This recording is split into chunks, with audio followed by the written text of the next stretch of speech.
Welcome to the Wild Magic Podcast Season 1, The Rise of the Shine Brigade. This episode contains explicit language not suited for sprouts, tots, or toadstools. Trigger warnings and music credits can be found in the description below.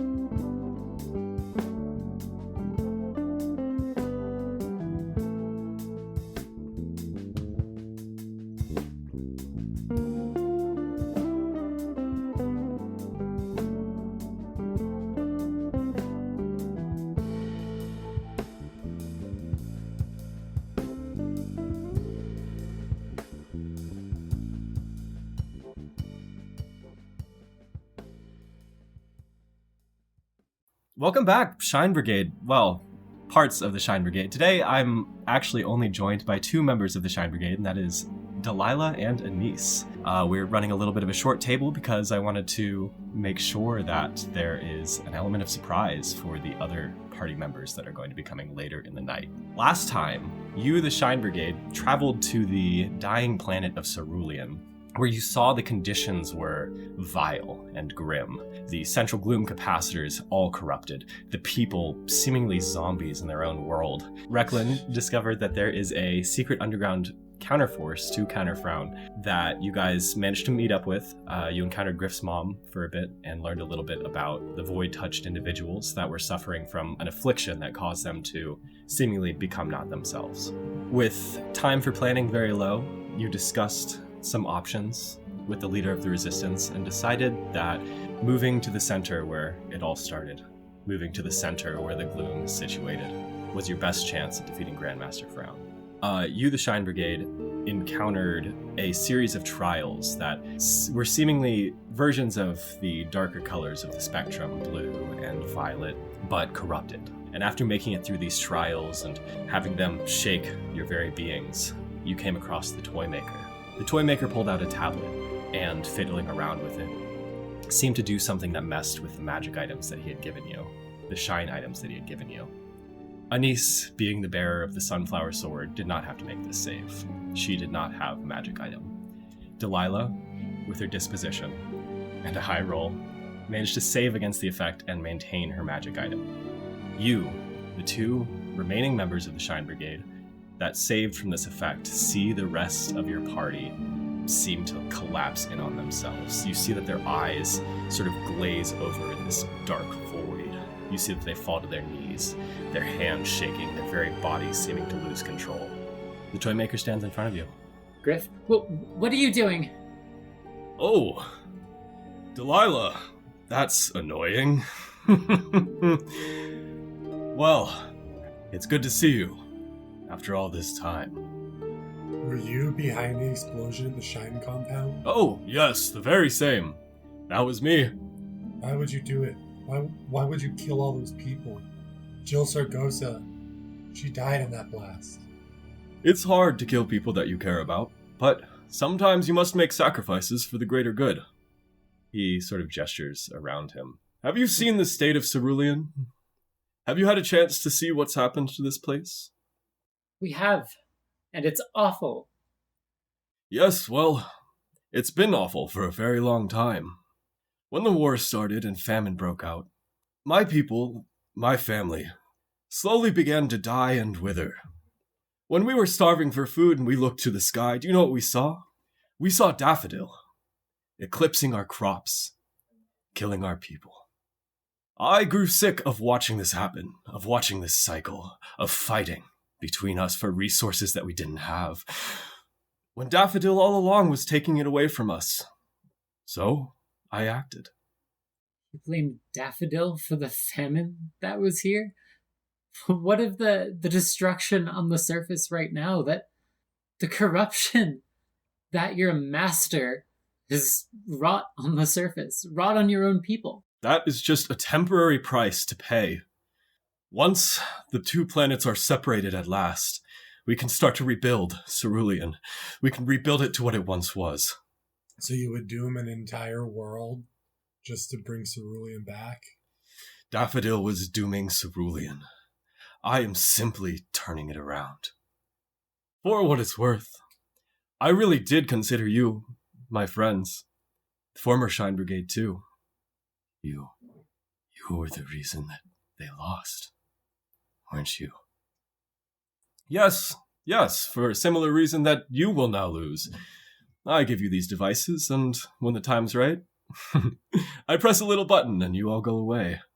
But all the connections that you made on Daffodil, all the people you knew, couldn't you see that there were other ways to go? To have to kill everybody just to save one of the planets. If there were other ways, I would have done it. The way I see it, there was a choice.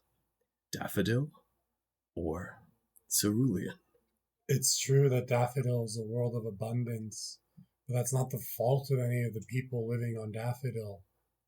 I The agree. Shine technology that allowed us to come here, that allowed you to go back and forth, it could have been used to share resources between the two worlds. The corruption, that's what severed that Shine connection. That's what stopped us from being able to travel between the worlds. The war, the refugees it created. Cerulean's problems date back a lot farther than being eclipsed by Daffodil. Their problems have always been shadowed by the same thing. By Daffodil. I'm breaking the cycle. Your war, your violence, your death, it'll only beget more death. You've solved nothing. You've only caused so many lives to be lost, Toymaker. I grow sick of having this argument over and over again. I will not explain myself or the people that I have saved with this decision. I only have one more thing standing between me and my planet returning to what it once was. And that's you. You see that the Toymaker presses a button in his hand, and these metal plates seem to fly out of nowhere. They stack on top of each other on his chest, almost like fence plate that's being built up. From the walls, you hear this industrial drilling, and this giant industrial drill slams out of the cave wall and sort of like clinks into the armor that's being formed around him. He takes the tablet, this seemingly thing that's controlling your friends. He puts it in this cavity that gets encased in a shiny, gleaming piece of glass. He picks up a bag from behind a large rock and throws it over his shoulder. He's now this titan of a being, rising high in this industrial mining machine. It's sort of very much akin to Ripley fighting the alien inside in the last scene. He's sort of encaged inside with just his head sticking out the top. To the more observant of you, you see that this is made out of pieces of the Shine Mark III, or what once was the Shine Mark III. You see that it has been, there's writing on the chest that says the Void Mark I. Let me describe the scene for you guys. This room, much like the other caves that you've been through, is suffering from effects of corrupted void gloom.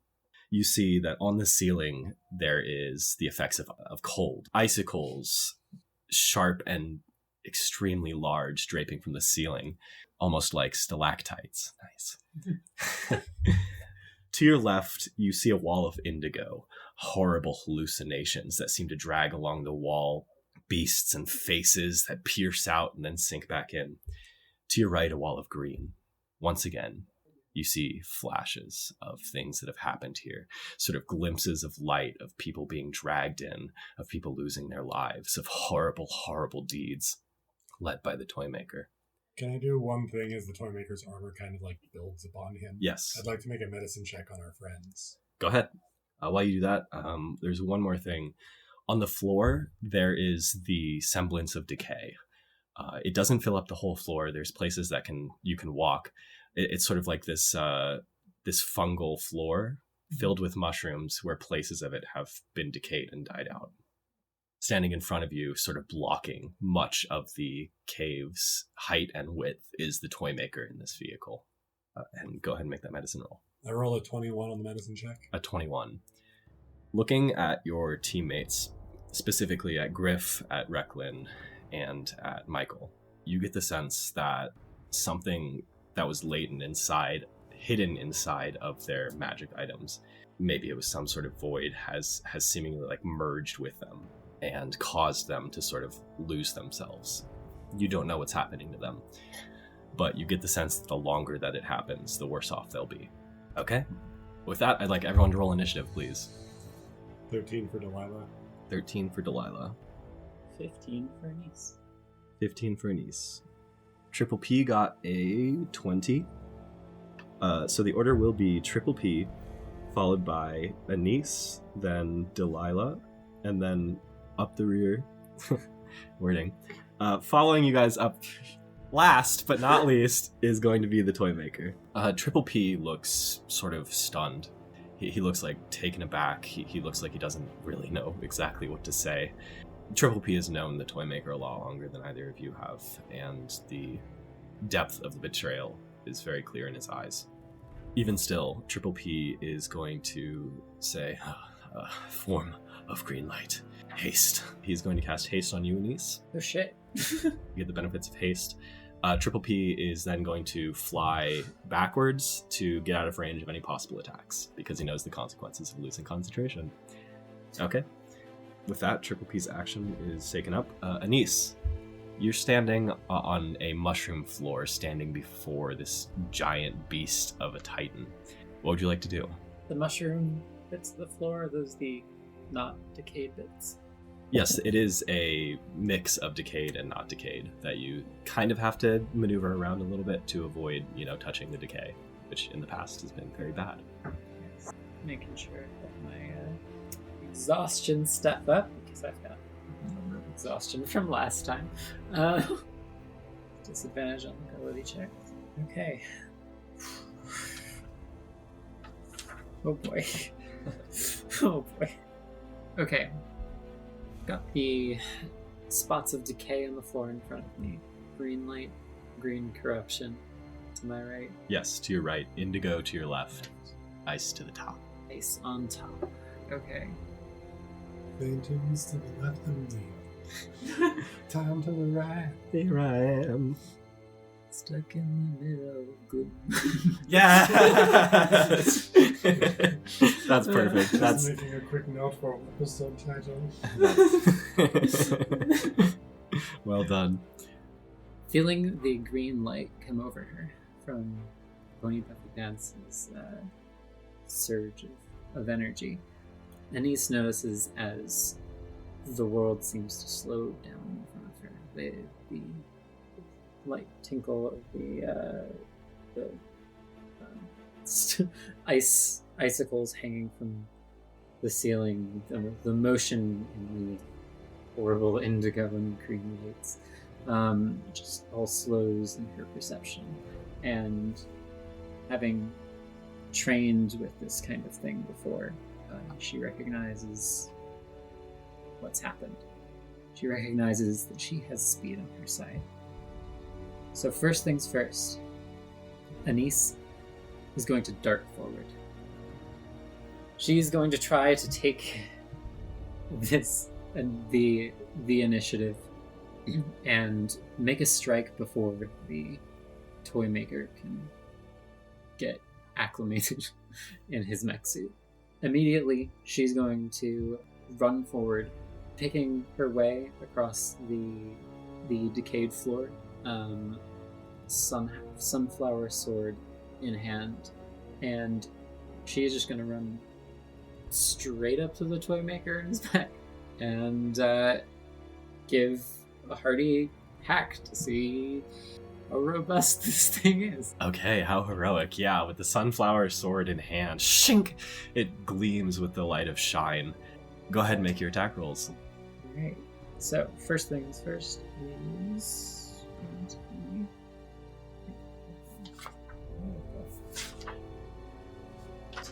I like to think the sink noises are like a nice underground waterfall. Yep. A nice stream that's just kind of trickling through. Clinking and clanging of dishes is really some hard little gnomes at work here in the Wild Magic Podcast Mines. Yeah, we have the mine for Crystals. Crystals. Crystals that we use. We pay them exceptionally well. Yeah, they got benefits. They have, great benefits. Yeah, the benefit of me not yelling at them. It's like a Charlie in the Chocolate Factory situation. Yes. Without the racist connotations. These are... Well, okay, it's like... Yeah, I don't know how to not do it with the racist connotations. I mean, it's tough. It's definitely pretty tough, but... You know what? They're actually robots Oh, that haven't passed the point of consciousness. Yeah, so they could not pass the Turing test. Yeah, exactly. Well, their robots cannot pass the Turing test. They mine for little crystals. They mine for little crystals for us, yep. And that like tinking noise that you hear sometimes in the background is when one robot finds a really good crystal, another one pats it on the back. Yeah. Tink, tink, tink. There's Good job, camaraderie. buddy. Yeah. Of course, all programmed. They can't actually feel any real emotion. Yeah, but it makes me feel better. It does, me too. The spooky horror tunnel, that's what we're in right now, actually, in the campaign. We're in there for real. Yeah, we got the whole setup down there. For reals. The toy makers and who's singing. Okay, Anise, brandishing the sunflower sword, you charge forward at the toy maker. Go ahead and make your roll. Take a slash just on his armored chest with a... that will be a 24 to hit. Yeah, that'll hit. Go ahead and make your damage roll. Remind me real quick, was the sunflower sword just a +1? I wrote this down somewhere. Let me go ahead and find it for you. We'd really be just losing to organization right now. Leaf, could you tell us more about the mines, please? Mines, yes. It's hard to find good recording space in the Magic Wilderness for a podcast. So we kind of had to dig our own. And it's filled with, lots of little critters and magic rocks. It's quite a wonderful space, but it's also very echoey, which I'm sure people maybe hear in the recording. It is, we've kind of managed to furnish it pretty well. Xander has this magnificent throne that we built out of crystals and bones that were already here. We only found the bones, of course. Yeah, they're ethically sourced. Ethically sourced bones. The rest of us just kind of have benches made out of stone. It's not super comfortable, but Anise has been crocheting little cushions for us. It's very nice. Yeah, it's very sweet of her. The whole community center really came together and did it over a crocheting class night. Okay, so I can't find it. I think it was probably a +1 damage, +1 sword with the magical effects that we discussed. Okay, cool. Well, can't find it either, so that's what we're going with. Alright, so with the +1, that'll end up being a 10 damage on the first. Okay, 10 damage coming out. Just slashing out this mech is pretty tall. So I'd say the part that you're slashing up to is either the waist or the legs. Okay. You're hitting metal legs, yeah. Yeah, I guess we're making 1 slash and then 1 slash just kind of up high as you can get, and then comes around for another slash just across the leg. Does the sunflower sword have some sort of grapple line ability that Yes, it does on hit that you can roll for, or that you can make him save for, if you'd like. Could be wise, but I've got another idea. So, that second one is going to be a 22 to hit. Yes, the 22 will hit. And that one is going to be another 10 damage. 10 damage, solid. 20 damage in 1 turn. So that was the first action. Oh, okay. Yeah. After coming up fast, using her training that she's had with Triple P, this kind of scenario where he hits her with haste with this extra speed, and her trained reaction is just to move forward as fast as possible and take out the threat. Making those 2 slashes, not even thinking about it, she takes a step back and looks at the damage she's done. And I'm curious, how much damage does it look like? Yeah, so with it looks like you've significantly cut into the hole of the legs, at least. There's little sparking bits that seem to go off. But in terms of overall damage, it's not a lot. But we are making it through through armor. Yes, it appears as though you are hitting him and it's not being reduced. Okay, well, I would like on that kind of stepping back on that second strike and noticing that like this is having an effect. She is going to try to channel the power of the sunflower sword and use the little bits of like green light, the little residue that it's like left behind, that fading bit after the slash, to try to pull the vines of this world to restrain at least that leg. Yeah, so you actually see like these growing fungal chains kind of start to wrap around the legs of the toy maker. So that is a dexterity saving throw against your spell save DC. Spell save DC. Bolza. It's on page 34. Page 34, exactly. The lumbering robot probably isn't super good at dexterity, right? Yeah. I think that's a fine assumption to make. Yeah, that's a 14 is the A 14, okay. save. Roll coming out. That is a failure.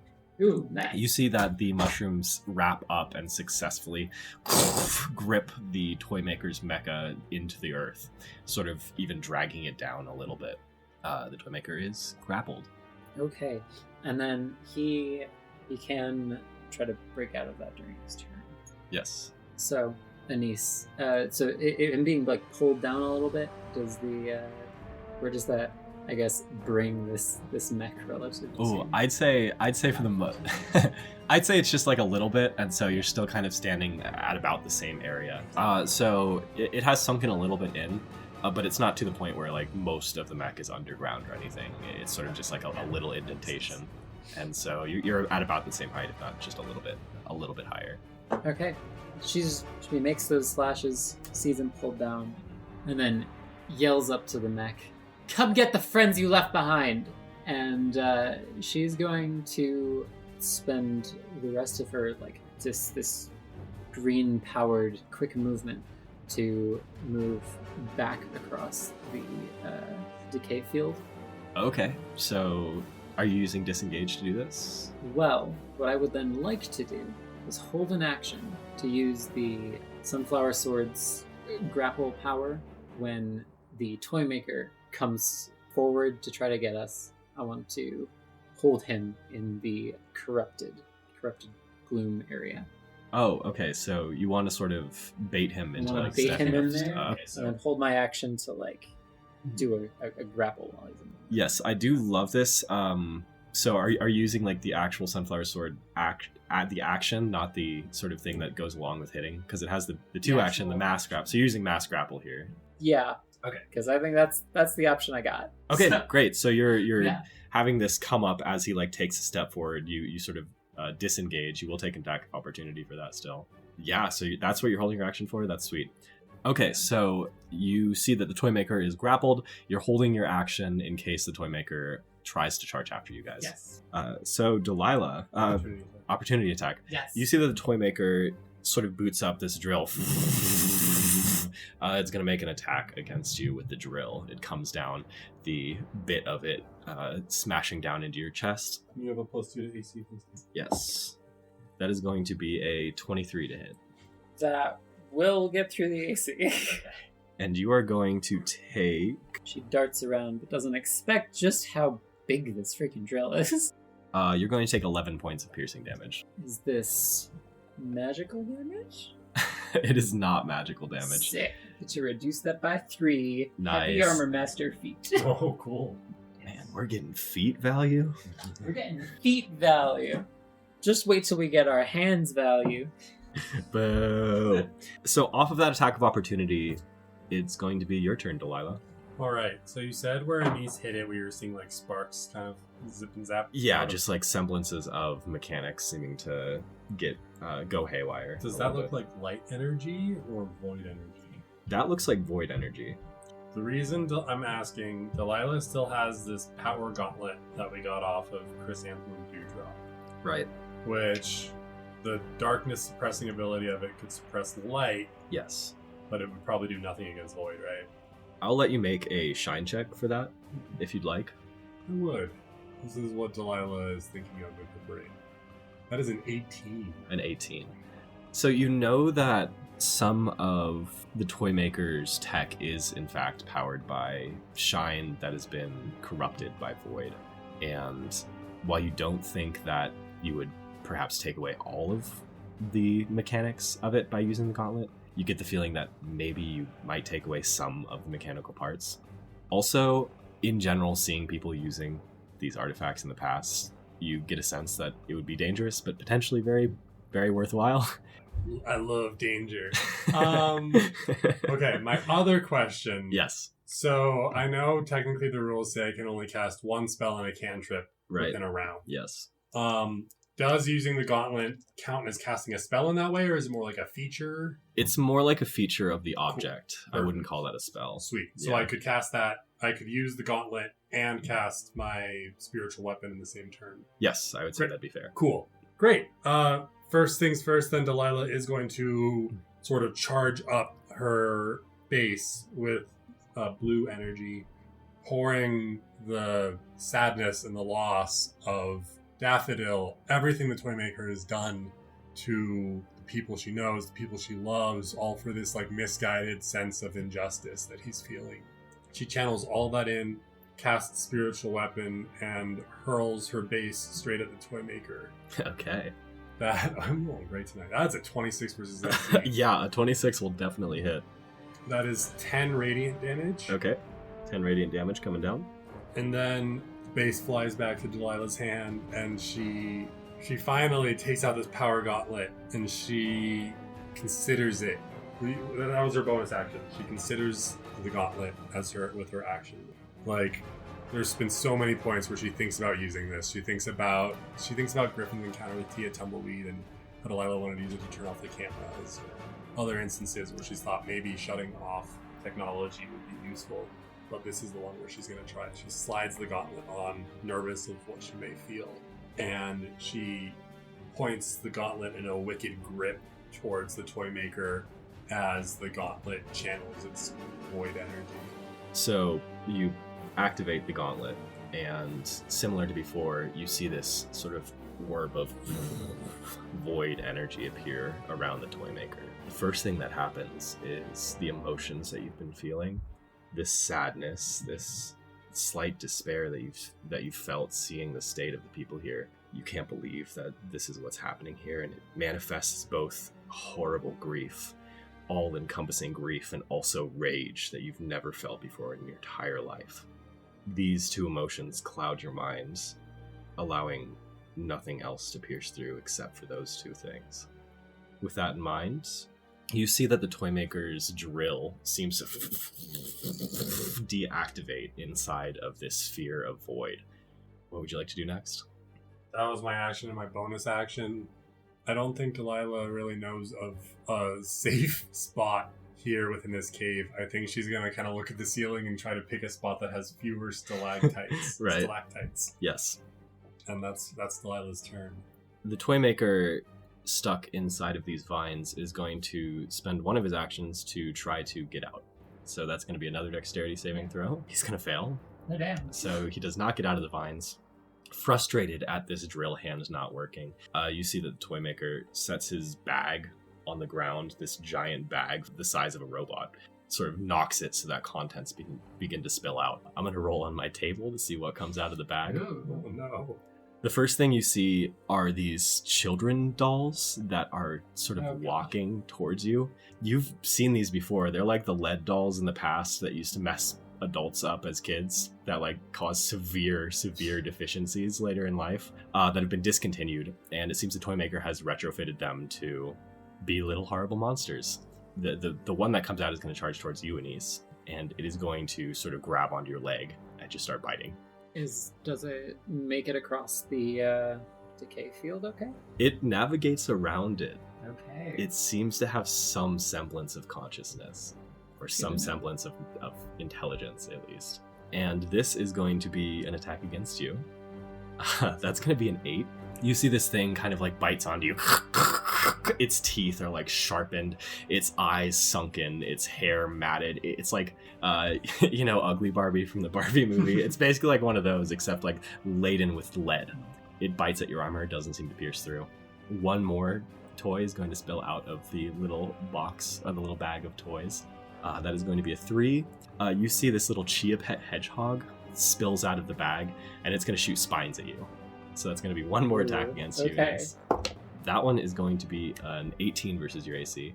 That one you see as the spines move forward in a similar way to what happened just before she darted across the decay field. The green lines all across her armor shine with an extra bright burst of green light, and she manages to twist herself and evade the spines coming in her way. Nice. With this like superhuman speed afforded to her by Pony Puffy Pants, by Triple P's amplification. Okay, yeah, the spines pass by you. They slam into the illusioned wall. There's like bubbled faces that get hit by it and fade away and turn into more bubbled faces. You've dodged both the attacks. You think you're a good toy maker? Michael's done far better. We'll see about that. Top of the round, it's going to be Triple P. Triple P is going to keep his distance. So Triple P is going to cast Wall of Force on the ceiling between the area where there are stalactites and the toy maker. So you see this wall of glimmering light appear and sort of cut off the edges of these icicles, and they fall down in a torrent of sharpness. Nice. Hell yeah. Form of green light, wall of shine. It appears glimmering and green as these daggers come crashing down from the ceiling into the toy maker. I'm going to have him roll a dexterity saving throw. He has 0 movement. That's a good point. Does anything? I'm going to give him disadvantage on it. Cool. That's cool. And that disadvantage is going to push him into a failure. Heck yeah.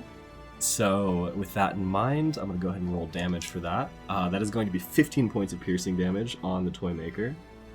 Triple P is going to open the telepathic bond. Anise will make him pay. We need to get him inside the gloom. Show him what it really means to support what he's supporting. I'm by your side. Anything you need, just tell me. Okay, that's going to be Triple P's turn. Anise, you're up next. I'm like, cool. Well, he's held over there, so that's nifty. Okay, well, to get an idea of the wall of force in the stalactites, is there like how much of the ceiling has the wall of force like blocked off? Yeah, so I would say it sort of like cuts. It's actually like a really big ceiling, but that Triple P is condensed into basically just the area above the toy maker. Okay. So I'd say it's probably like a 10 by 10 block of force in the ceiling that has just whoosh, been cut off. Good stuff. And then the decay field on the floor, is that like the entire room, or is that just like a patch between where we are and the toy maker? Yeah, so it's kind of like a like island like patches that just scatter the entire floor. There's not really like a coordinated shape to them. It's just some parts are very corrupted and others are not.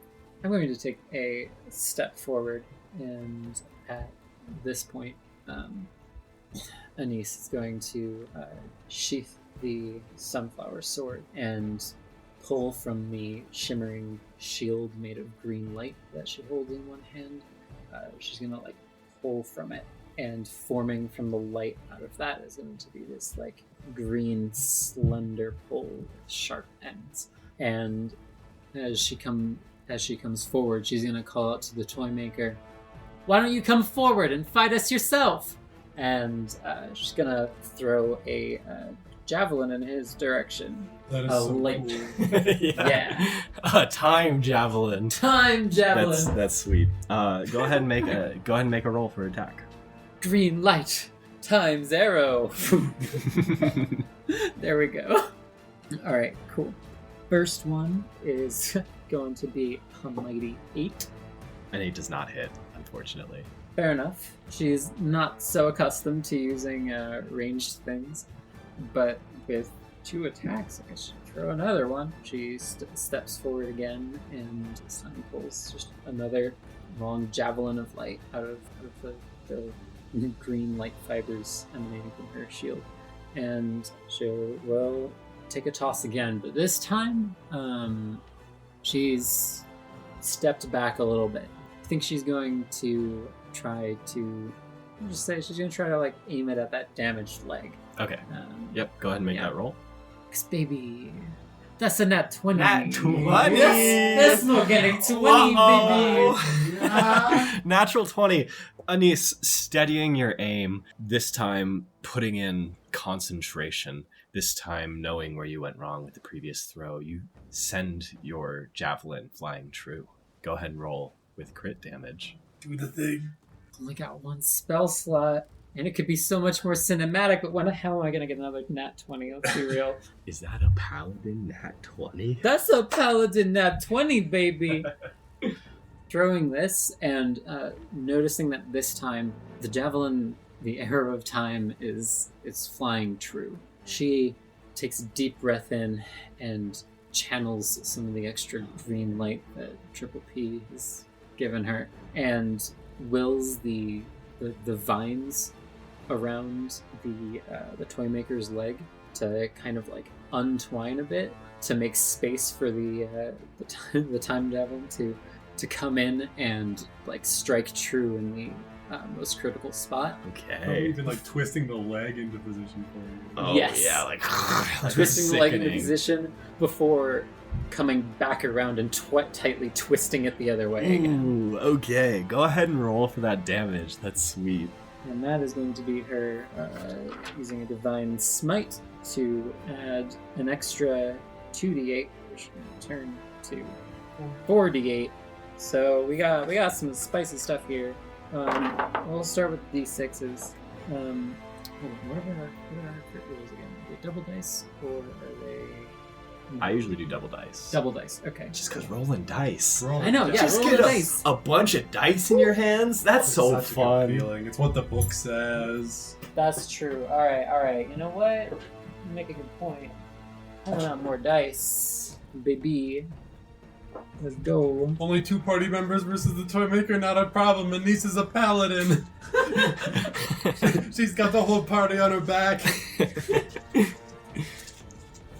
We'll find some more light juice before we hit Grandmaster Brown, right, Xander? Did someone bring a Gatorade? Gotta get those electrolytes. Electrolytes, all our spell slots. Exactly. Just drink the 5-hour energies that Raglan brought. That's a big epic boss fight without a spell slot. Who needs a spell slot anyways? I don't care Yeah. about spell slots.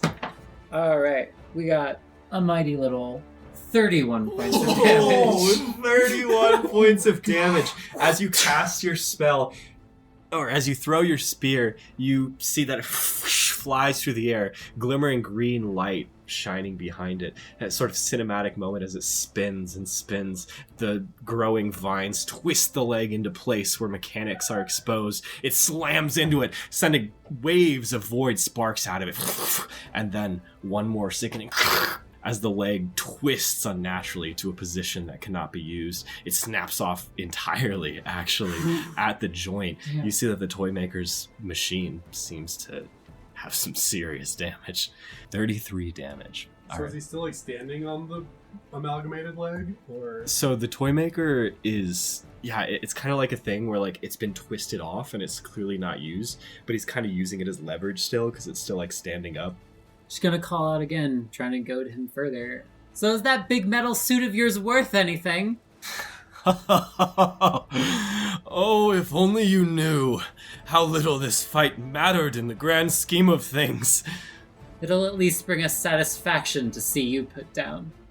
And she's going to stand at the ready, kind of positioning herself near some of these islands of decay. Once again, just like holding herself in the sunflower sword, like ready to use this mass grapple to hopefully maybe pull him down into the decay. Okay, so off of your turn is going to be Delilah. cool. My first question: how far away is Anise from the toy maker? I'd say Nice is about, you used probably like a full movement action to get away. Is that how far you? So my movement speed doubles with these, right? Yeah.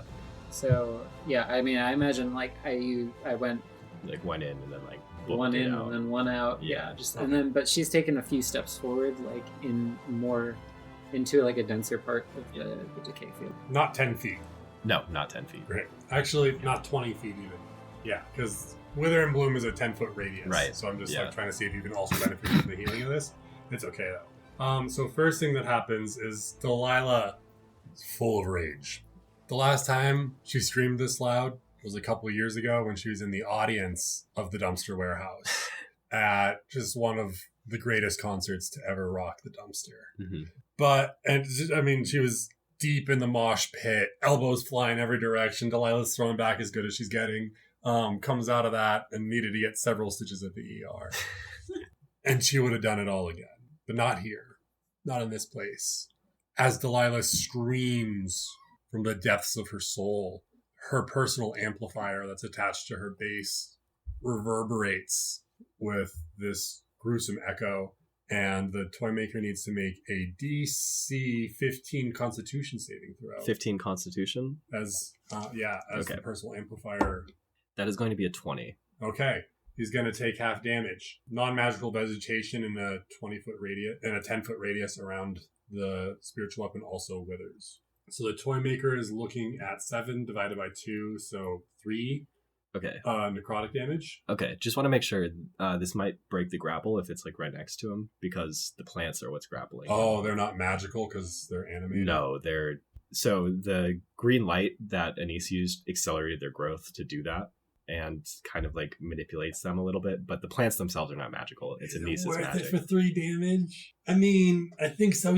He only has 1 leg, right? Exactly. He's only got the 1 leg. Let's be honest. He was just gonna rip it off anyway. Yeah, I will say without the support of the leg and the vines, there's a good chance that the toy maker will just topple over. Yeah. Okay. We'll let the wither happen. 3 Cool. necrotic damage. 3 necrotic damage. You see the wrapping vines wither away, descending into decay.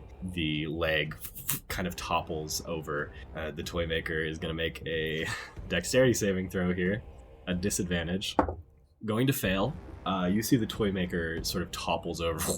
This massive sound coming out as the mech hits Earth. The toy maker is prone. Is there anything else you'd like to do with your action? Yeah. First level spell slot, guiding bolt, straight to the well, I guess does prone. Prone would give you disadvantage on ranged attacks. Yeah, Yes. that's how that works, isn't it? Pesky rules. Either way it be. Okay, but spiritual weapon counts as a melee spell attack. Yes, it right? does. Yes, it does. How does it work? Make a melee spell attack. Yes. Cool, Yes, cool. yes. So yes. instead of guiding bolt, I am going to burn a channel divinity, which is actually pretty appropriate for the situation. It is channel divinity, path to the grave. As an action, I curse 1 creature until the end of my next turn. The next time me or an ally of mine hits the cursed creature with an attack, the creature has vulnerability to all of that attack's damage, and then the curse ends. So Delilah channels all of her rage, all of her fury, all of her anguish, and all of her despair into a piercing psychic lance at the toy maker. Though encased in this metal suit that now prone kind of resembles a metal prison for him, Delilah's spiritual weapon has never glowed brighter in this blue necrotic energy as now floating above the toy maker. She brings it down. And hopefully I hit with it. It's an 18 versus armor class. An 18 will hit. Nice. Alright, so it has vulnerability to all this damage. Ooh. That's going to be 11 damage with a vulnerability 22 radiant damage. My goodness, 22 radiant damage. Okay. Yeah, it happens exactly as you describe it. Toy maker prone on the ground just takes this hit. It is brutal. It decimates part of it. The leg that he was already standing on seems to be even further withered. Is that all you're doing for your turn? Yeah, that's my action, my bonus action. Okay. It is now the toy maker's action. First off, the 2 bots that are attacking you, Anise, are going to attack you again. Oh right, they exist. They're little bitey things. They're Little easy to bitey forget things. about. Forgot they were here. First one is going to be a 24 to hit. Yeah. The second one is going to be a 23 to hit. I was about to hit. Okay. I didn't think through that one. You're going to take 10 points. Sorry, you're going to take 12 points of piercing damage, and then you're going to take 8 points of necrotic decay damage. Damn, these things are... Wow, okay. Wait, so that 12... 12 was piercing, yes. No, So if you'd like to reduce that, you can. Okay. Okay, so that's 9, and then the second one was... The second one was 8. 8. And that's necrotic. Okay, that is magical damage. Take it. Yes. Okay. Ooh, that hurts. Ouch. How you doing? Still kicking? I mean, we're still kicking. 2 out of 7 kind of vibes. Okay. So the Toymaker is going to spend his movement first to stabilize himself by placing the sort of defunct drill arm hanging to the side. In the side, crashes it into the wall, takes his other arm that was dealing with the bag, crashes it into the wall just to get himself up, just to stabilize himself. You see this glowing orb in the chest, sort of right below where the tablet is.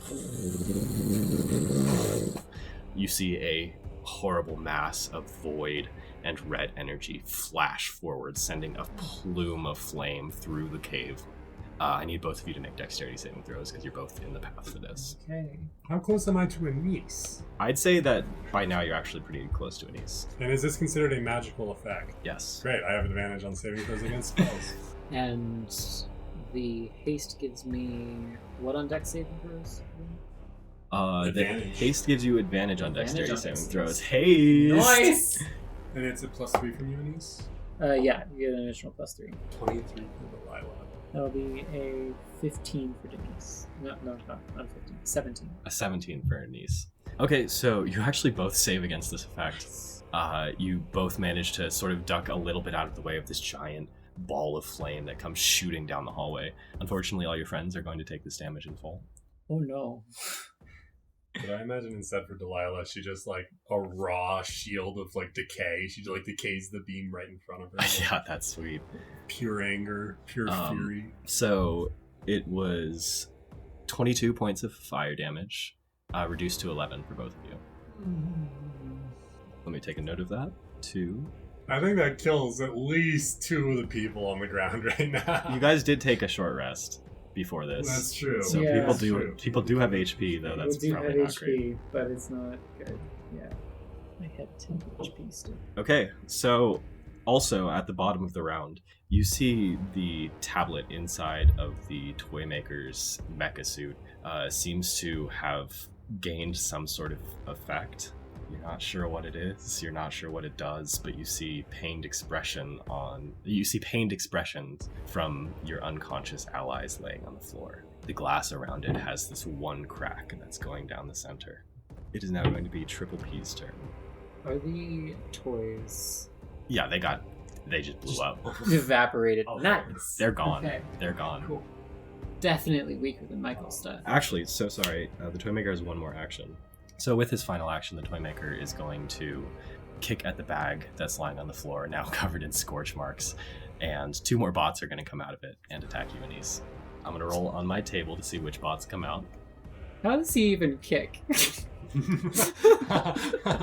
It was a figure of speech. Really, there's just bots coming out of the bag, okay? Another Chia Pet Hedgehog, and Gosh dang. it's like this little mechanical toy with these sled dogs that start running towards you. These tiny little sled dogs and this guy with the whip on the sled, and the sled dogs are gonna maul you. They're tiny little mouths. I don't want to do it, but I'm going to do it. Triple P, save on concentration. Oh, that's a good point. I'm sorry. Yes, I actually Oh, forgot that's to a good roll for point. Triple P. Triple P is going to roll for the save first, and does make the save. I'm going to roll concentration for Triple P, and the damage was 11. Correct. So Triple P has rolled Triple P rolled exactly a 10, actually. So Triple P maintains concentration, just barely. It's close. He has a +1 to Constitution. It wasn't great. So with that saved, Anise, you're taking 2 attacks against you. First, getting mauled by little sled dogs. Second, little hedgehog shooting a bunch of little spines at you. Am I aided at all by the fact that I've moved into a denser spot of the decay field as they try to get position on me? I would say no, unfortunately. Yeah, I think it's the same situation as before. So the first one is going to be a 15 versus your armor class. Second one is going to be a 6 versus your armor class. I'm assuming both of those miss. Both of those do miss. Yes. After getting hit the first time by those first 2 ball shots, she has become more aware that those threats do exist. While they are pretty weak, it would seem, they are not nothing. So yeah, useless attacks by useless little toys by a useless little man. With Triple P up to bat, Triple P has run out of aggressiveness. Stab him with the horn! And the horn is mostly cosmetic. So Triple P is going to... those horn lasers. Triple P is going to charge towards the most injured-looking person on the floor, probably Recklin at this point. Put Recklin on his back and cast Dimension Door to get as far away as possible. Okay. Anise, it is your turn. The toy maker now popped up with an arm in the wall and all that. Is he still closer to the ground than he once was? I'd say yes, kind of in order to balance on one leg, sort of using the other points as tension. He's had to maneuver himself so that the chest is lower to the ground.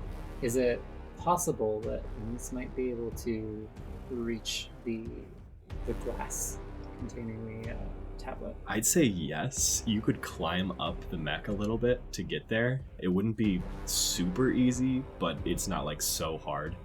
You just have to do a little bit of maneuvering. Then Anise, noting these 2 annoying bots, but knowing what she has to do, is going to rush forward, and as she does, she's going to call out, "Delilah, the tablet!" And she's going to, she's just going to rush forward, hastened by the green light from Triple P, try to jump up onto some stalagmite on the ground and try to kick off of it to get some extra height and leverage. So real quick before the cinematic moment, you are taking an attack of opportunity from the sled dog. Damn. If you stay close to the toy maker, I can heal you. It's my turn. Okay. That is going to be a 16 versus your armor class. That's going to fail. Okay, yeah. Useless little pup. More stupid little bites. Yeah. Does nothing. So you push past that. You jump off of the stalagmite. What are you doing? I am going to take the hilt of the sunflower sword, which she unsheaths as she runs forward. I'm going to take the hilt of the sunflower sword and try to backhand it into the glass panel. Okay. Try to smash where that crack Yes, is. I will say that to do this, you'll have to make either an acrobatics or an athletics to make the jump in the first place. It is a little bit high. And you're so tired. I'm so tired. Yes, you will have to make this, and then I'm going to ask you to make an attack against the toy maker if that succeeds. So go ahead and first make your... what are you making? An athletics check. An athletics check with disadvantage because of the point of exhaustion. Yes. Okay, with the exhaustion, with the disadvantage from the exhaustion, that is still a 19. A 19? Yes. Tired as all hell, haggard, burned by fire, you still make your mighty leap off of the stalagmite. Go ahead and make your attack roll to smash into the glass. Smash in the glass. Hilt of the sunflower sword. You see as the green light just flares on it. She comes down with a mighty 15. Is that gonna do it for you? So a 15 that matches the AC, and so we're gonna have to pull out the coins of fate, ladies and gentlemen. Coins of fate to determine whether this smashing attack of Anise will work, this freeing of her teammates, this capturing of the tablet, this critical juncture of fate determined by a coin flip. Anise, what's your call? Seeing as I want to get my compatriots' minds back, it's gotta be heads. Heads. That is gonna be a tails. Damn. The coins of fate have spoken against you. No! You leap, mighty, smashing the hilt of the sunflower sword into the glass. You feel it almost give beneath your force, so close, but not quite. You begin to fall a little bit. Would you like to try to catch yourself on the mech? I would like to try to catch myself on that. Go ahead and make a athletics check. Sure, it can't be a saving throw. I'm afraid not. For the shot. That's gonna be a 10. The DC was 10. What? Yeah, it's not that complicated of an action, but Yeah. it's still enough. All right, once again, the coins of fate to determine if Anise can hang on to the mech. Heads or tails? Will she go with heads? The roll that failed her. Tails. The unknown. This move is all about balance. And as we all know, that's what tails are all about. Tails it is. Yeah. That's heads. Damn! Getting wrecked! You fall from the mech, unable to catch a grip on the horrible steel. You scratch your fingernails on them, but to no avail. I'm so tired. You fall off of the mech. I'd say that you've used one of your actions in your movement. Does that count as an attack action? I'd say So it I does, get yeah. second attack parts? I would say that whole sequence was just one attack. And so you have your bonus action hasted. But could that one attack have been the hasted attack where she only gets the one attack? I feel like, well, you know what? Fine. That can be it, because it makes sense. A lot of the checks I asked you to make were movement based. So you have your action left. Okay, dang. Well, that's pretty good. You know what? The toy maker doesn't seem like he can move very much right now. So Anise she's going to try something else. She's going to come around behind him, whatever that kind of means, and she's just going to try to, if this still counts as movement, she's going to try to like clamber up the leg onto the back of this big mech. Okay. I'm going to say that you can do that because you've hasted movement. Okay. Yes, you have double move speed, and so that's reasonable. So you sort of clamber up the back leg. What are you doing next? Clamber up the back leg, and I guess from this position, and she tried to get around to the glass again. I would say no. Yeah, that's that'd fair. be too much. Alright, so just being up there, I think she's just gonna hack some more at his support. Perhaps the drill arm, which is like already weakened, being used as a support. Right, just hacking away at that. Yeah, I'm just gonna like hack around the shoulder where the joint's connected. That first one's gonna be a nat 20, baby. Oh my goodness, nat 20. Nat 20. Anise cares about her friends. Anise, with the life of your friends on your back, go ahead and roll your hit with the sunflower sword with crit. Oh man, the thing I was gonna do is gonna be so cool, but you're just gonna kill a toy maker right here. Maybe. Anise, would you mind just not attacking so good, please? Unfortunately, I don't have any slots to spend on Divine Smite for this one. That's fine. But that's going to be a fair hit. That's going to be 11 damage. Solid. You, once again, with this mighty sunflower sword, hack away at this horrible metal. Whoosh, whoosh, whoosh. You see that this blade, this defunct drill arm, just comes straight off, and once again, this mech shifts with the weight, losing a point of contact and falling into the cave as a result. It seems to still be working, just a little bit, just enough to keep kicking.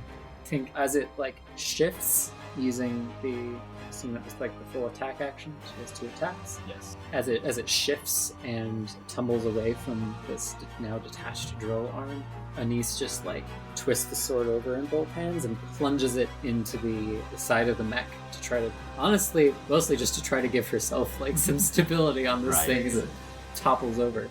Okay, go ahead and make that attack roll. That'll be a mighty math 13. 13 misses. Yeah. 13 that's fair. misses. So, Anise, as the mech comes falling down, I need you to make a dexterity saving throw. That's super fair. At least I got advantage on those. Did you? That's another organic 20, baby! You're going to take damage, but it's going to be halved. So that is going to be... If I'm unconscious, I just heal you for more. That is going to be... it would have been 12 bludgeoning damage. It's going to be reduced to 6. Okay. Do I get reduced bludgeoning, piercing, and slashing damage you take from non-magical weapons? Dang. The ground is a weapon. So that was 6 that I end up taking? Yes. And Okay. I really don't want to keep piling it on, but I need you to roll a luck roll. So just a d20.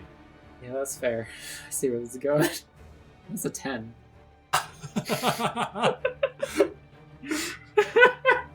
Anise, you fall on a patch of decay. It begins to rend into your flesh, sort of crawling at the edges of your skin and forcing it to fall off. I am going to ask you to make a Constitution saving throw. That's something I can do. Once again, sorry to pile it on. You're just getting, hit by a mech. Yeah, that's going to be a 19. A 19. You save against the worst Cool. effects. Once again, you're still going to take damage. I rolled atrociously. You're going to take 2 points of necrotic damage. Hurts just a little bit. It's like a scrape. Maybe a rug burn. Rug burns hurt, man. That's so fun. After Anise is going to be Delilah. This wall of fire from the Toymaker washes over Delilah. In the face of this oblivion, Delilah hurls a full-bodied scream, and from her mouth, blue light, like a dragon's breath of anguish, pours from her mouth, blasting against the wall of fire and mitigating some of the hurt. As the wall of fire dissipates past Delilah, all she can say, staring straight into the eyes of the Toymaker, "Your toys can't save you now." Wither and Bloom is going to go off. Okay. DC 15 Constitution saving throw from the Toymaker. Yes. That is going to fail. Great. That is going to be 8 necrotic damage. That is enough to finish off the Toymaker. Great. Anise, you get to roll one of your unspent hit dice and add 4 to it. I don't have any unspent hit dice. Ah, Do I that get to can't add heal you. 4 anyway? No, I don't think so. I think So, Delilah, with this void corruption coursing through you, with this gauntlet forcing you to feel nothing but rage, you cast forth Wither and Bloom. It is the finishing blow. What does it look like? yeah, any light coursing through the mech still, I think, is decayed and rendered into stasis. Like Delilah sucks all life from the wiring of this mech and channels it into a pure wave of death straight through the circuitry of the mech and into the Toymaker. I think facing this corruption, facing everything Delilah has been through in this tunnel, on Cerulean, and even on Daffodil, straight into the Toymaker, who has betrayed her. I think Delilah's base comes roaring back to her. She catches it in one arm. She charges towards the Toymaker's body in this mech. Her arm going towards the yellow crystal of light that she carries on her, almost to resurrect him just so she can kill him again. And in this moment, I think I need to know where the rest of the party is at hit points wise. Maybe it's time for them to join back in. Right. Yeah. So you can target any of the party that seems to be injured at this point. You can only see the outward injury that happened as a result of the fireball. I can't tell if any of them stopped breathing. If any of them are dead. Right. You can tell that none of them are dead. Okay. That's not going to get Delilah a very good reason not to spend her. Is there any sort of save or check I need to make to resist the urges of the moment if I want to try to take it off? If you want to try to take it off, I need you to make a Constitution saving throw. Wait. It's not a concentration, right? Taking it off close to the Yeah, I came up to the mech. Yes. within 10 feet of the knees. Is it a spell effect? It is sort of a magical effect, but more than that, it's sort of bringing out latent feelings that you feel inside of yourself. Cool. Forcing them to really course through you. So no advantage on it. Yeah, I would Okay. say no advantage. Okay, baby. That's a 4. That's a 7. Oh no. You feel part of your brain tugging at you. trying to take you out of this stupor of rage and anger and hatred. You reach candidly for the gauntlet, one hand opposing the other. And then you look at this rotten, filthy person. This person who's taken away so many lives, who's taken away your friends' lives, who's taken away hope from all these people. This person deserves the most wicked fate that you can imagine. The most horrible, wretched pain. Worse than anyone has ever endured. What state is the tablet in right now? The tablet has been broken from the glass. You kind of pulled down the entire mech and decayed it, right? Mm-hmm. So the tablet sort of just lies on the ground. Parts and bits of the mech that still remain that haven't sunken into the earth or haven't been turned into mulch still surround it, but the tablet itself still remains. Lila's going to pick the tablet up.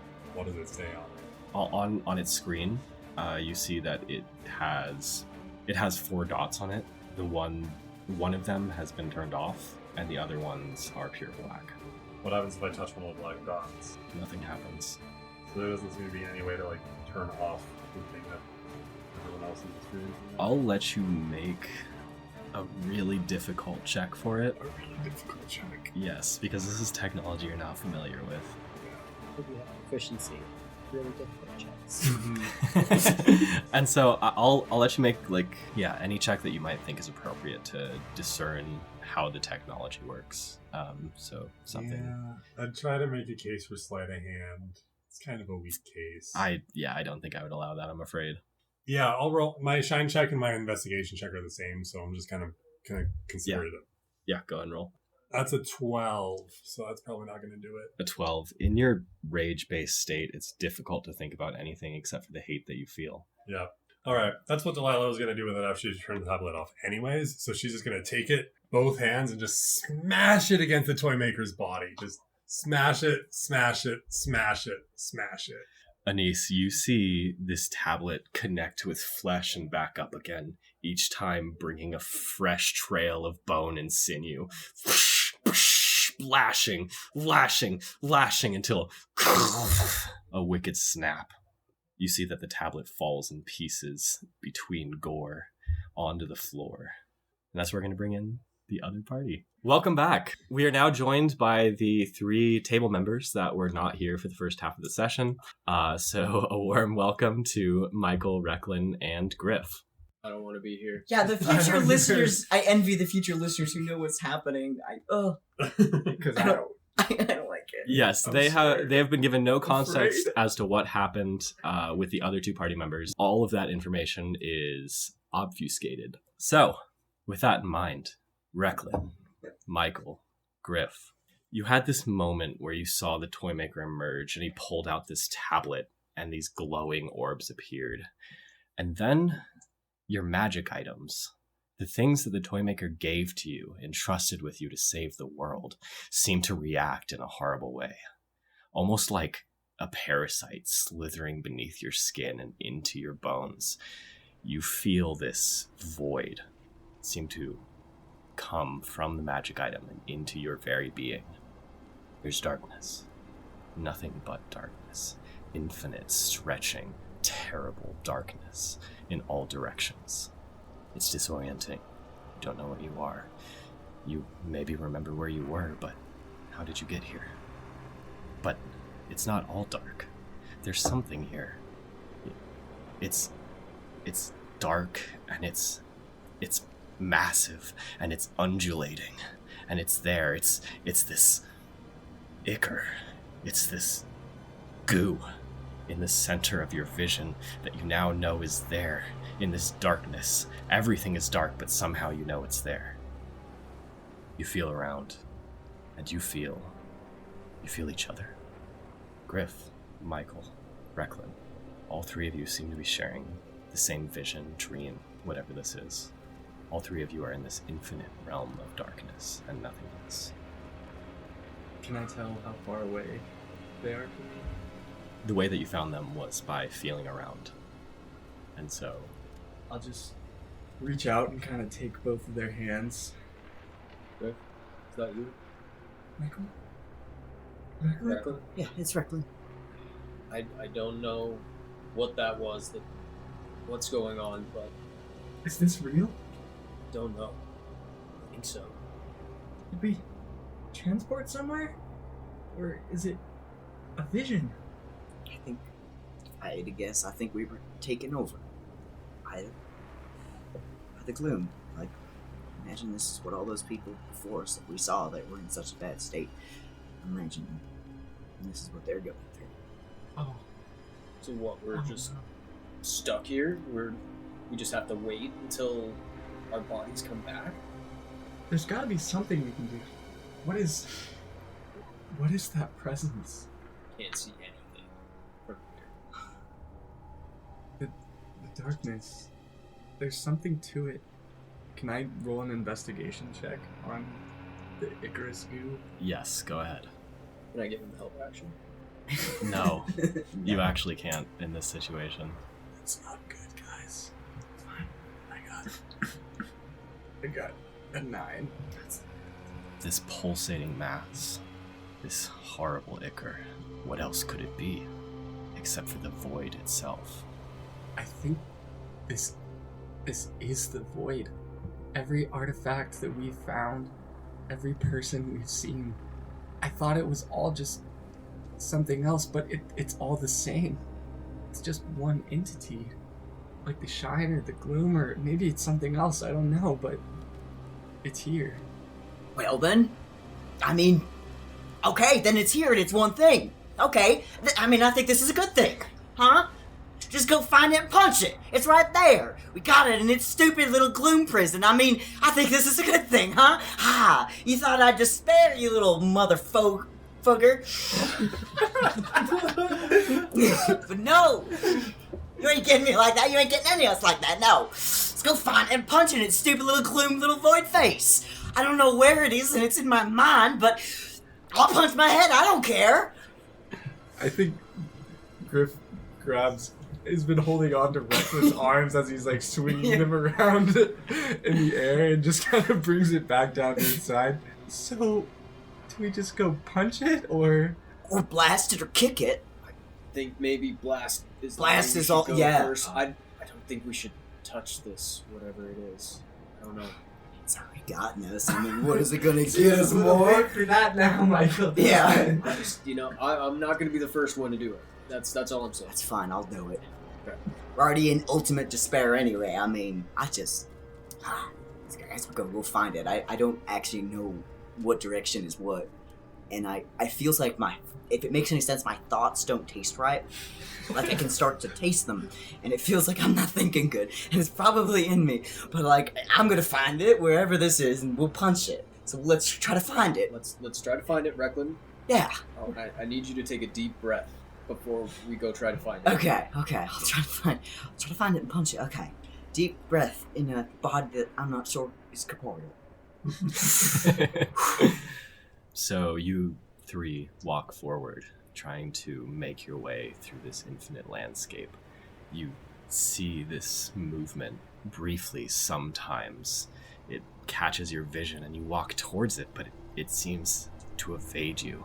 It seems like you can't quite reach it. All three of you hear a squelching. Out of it is birthed this glue, this gop. It begins to form. Are those limbs? Are those limbs forming out of its horrible amorphous body? Is that a face? What is it? It looks like Michael?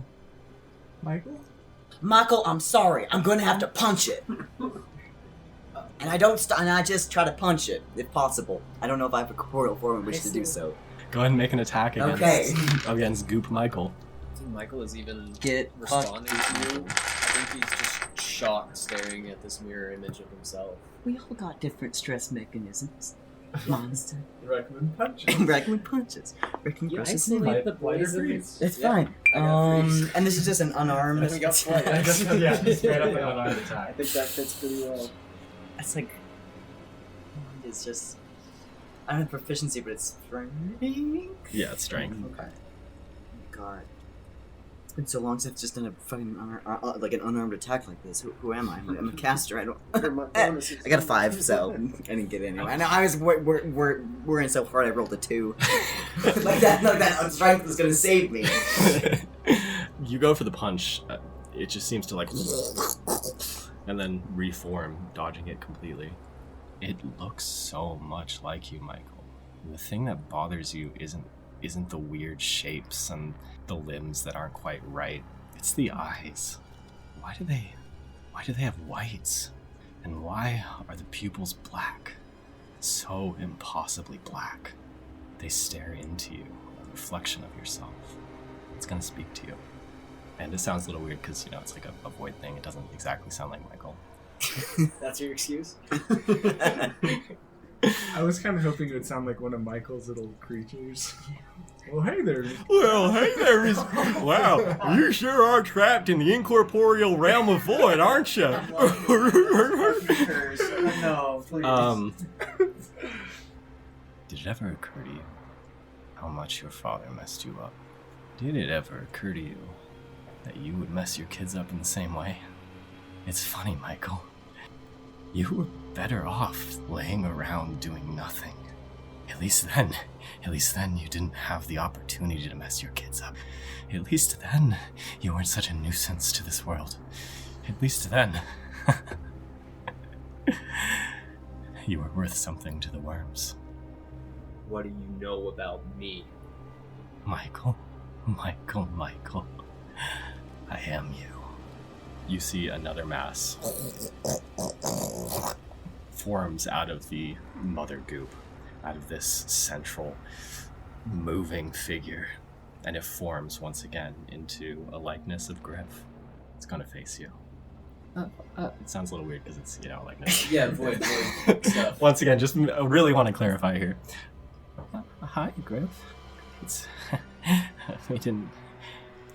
I think we might have been able to help Dad if we hadn't left him. He relied on us so much to help and work, and we really just... Do you think he maybe wouldn't have done all that stuff if we had just stayed by his side? I think Griff starts backing away slowly. Kind of lets his hand break away from that of Michael's and kind of stumbles backward away from the dark form. Isn't it funny? Everybody just sort of humors you, right? Everyone's just sort of humoring you. I mean, it's not like before you were very popular. The only time you really got popular, the only time you really got friends was when you got your powers. And that's fine. It's what your dad does, right? It's what Dad does. He uses his powers to win friends. That's what you're supposed to do. That's what he taught us, at least. It's not what happened, right? Can I hear Griff when he speaks? You cannot hear Void Griff. You can hear regular Griff. Whatever it is they're saying, it's not true. Yeah. It's not true. It's trying to pollute your mind. None of it's true. I don't like it in here. I want to leave. Once more. Forms into a likeness of Recklin. Tall of stature, but wrong. So wrong. And in the glint of Recklin's eyes, it's not just black. It's indigo. A glint of indigo.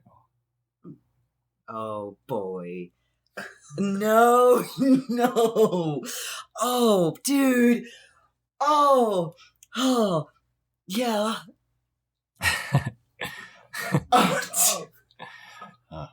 Poor, burdensome Recklin. Poor, burdensome Recklin. People only put up with us because they feel sorry for us, right? I mean, it was nice to pretend for a while. It was. I can't lie. It was nice to pretend for a while.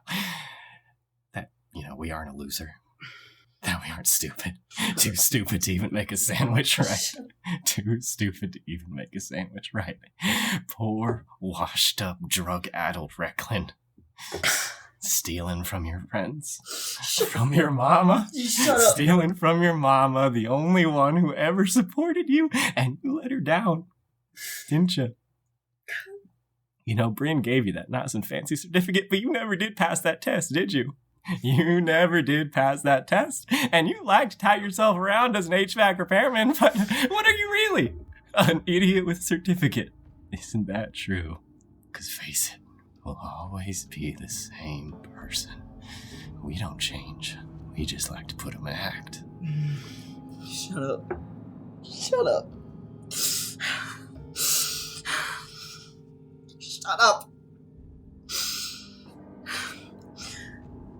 Griff, Michael, are you...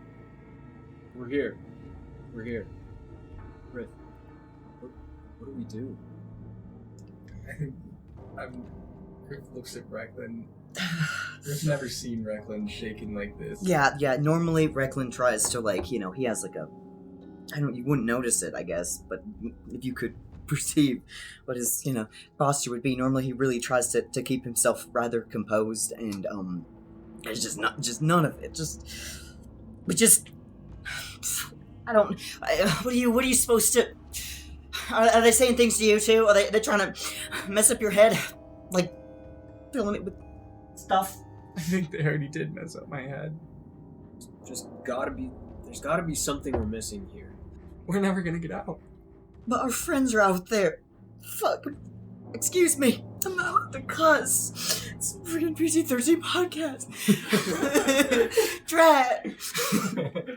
Frick. That's our first fourth wall break. Frick, man.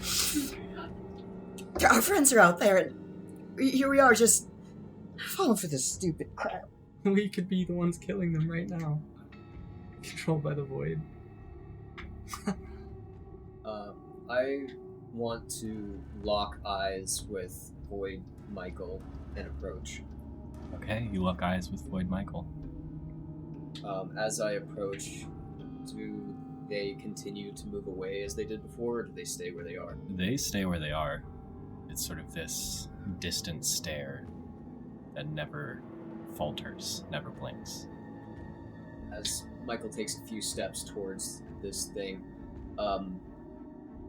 just to make sure before I do this, did anything come with us when we went into this? You take stock, and you see that it's weird, but it seems like you have your things and your capabilities. It seems like you are you in all meaning of the word.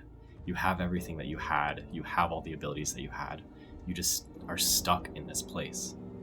As Michael takes a few steps towards this void thing and then sees that it's unmoving, unwavering, he starts to pick up speed and lowers his shield and his shoulder, leaning into it, and he's just going to charge directly into Void Michael, trying to knock him over. Okay, so we're going to go ahead and make a contested strength check here.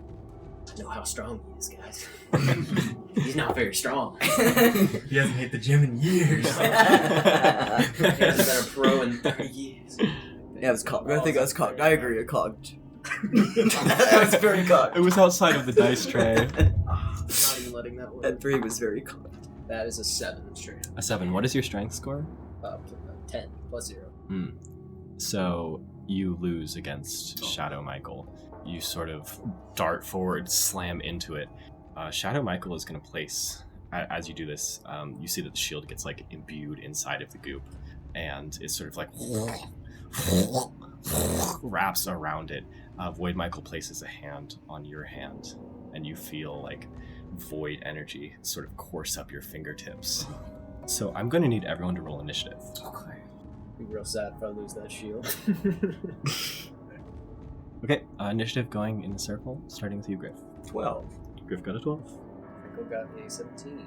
Michael with a 17. Recklin also got a 17, but I think Recklin's dexterity is lower than yours. I have a +2. Yeah, you do. Okay. Okay, so...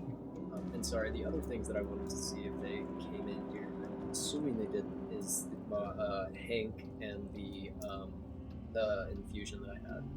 Hank's like, I'm here with you in the void of despair. He just starts crying, looking at this elf. Right? Oh no, no. He's no. broken down. I'm sorry, Hank, you weren't supposed to see this. Not a real tank, are you? Weak imitation of a tank. No, say it's not so. What are you? Void. An elephant? Yeah. A machine? Neither. A failure. Yes. Okay. That is metal as fuck. So sorry. Let me answer your questions, Michael. Go ahead and shoot them.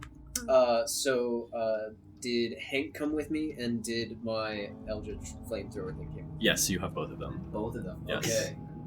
Cool. First up in the initiative order is going to be Void Griff. No, he has my stats. I actually am going to tell you the mechanics of this fight now. Uh-oh. I'm going to describe to you the mechanics, some of the mechanics of this realm.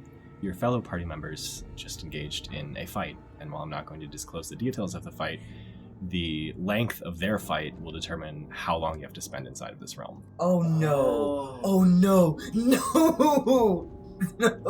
No. Every round that it took them to get you out of this realm, Oh. the effects of the realm will grow stronger, as well as the beasts within. If you drop to 0 HP, you are fully infested by the void. Oh my gosh. Oh my gosh. It's not great. That's not good. Oh I no. don't have a lot of HP. Oh,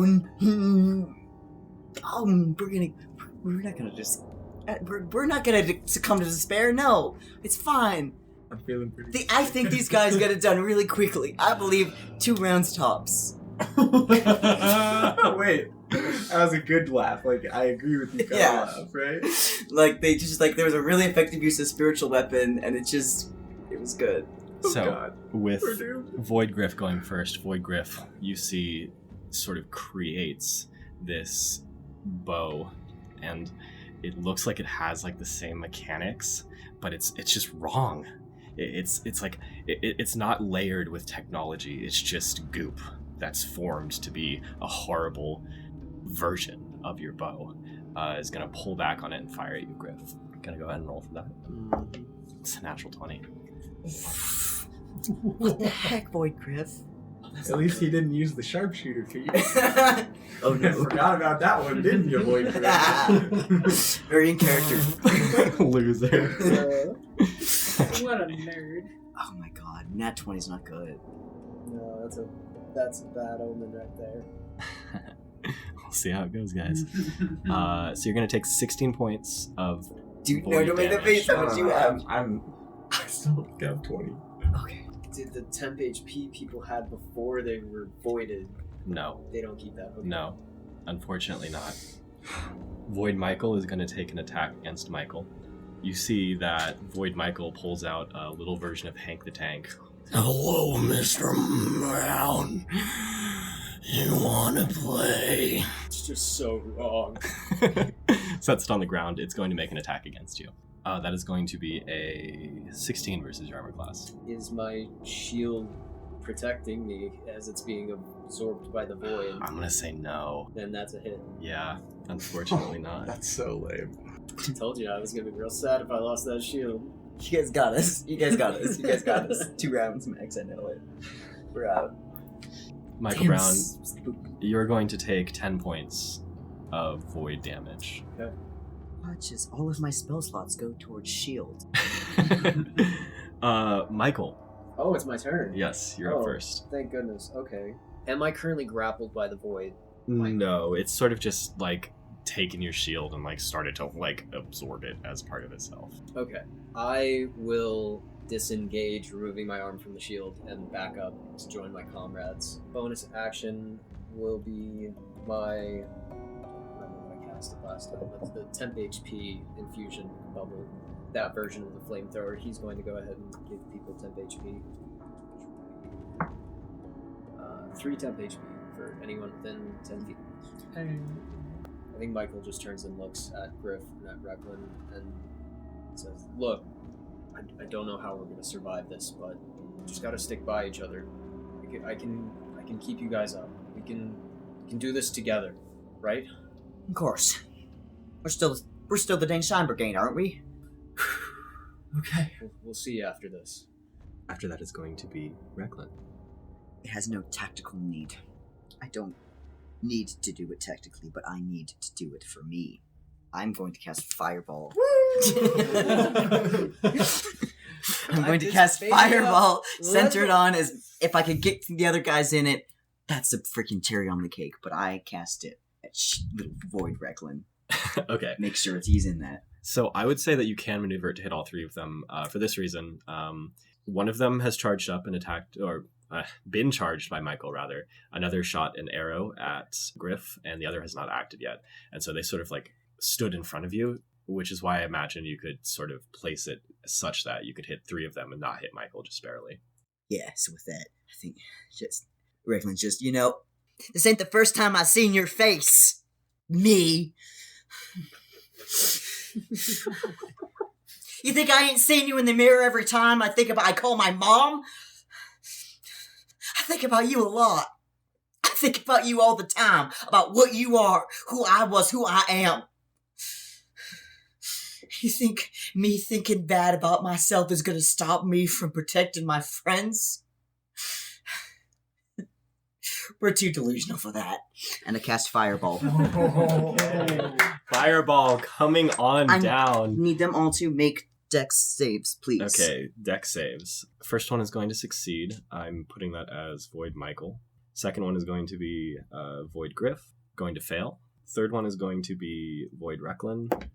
What is your spell save DC? Mine is a 15, please. Okay, that is 2 failures. Everyone except for Void Michael is going to fail. Yeah, so they're taking 42 points of... Yep, 86, yep. 42 points of fire damage. Okay. Do I still have the abilities of the upped HVAC thing?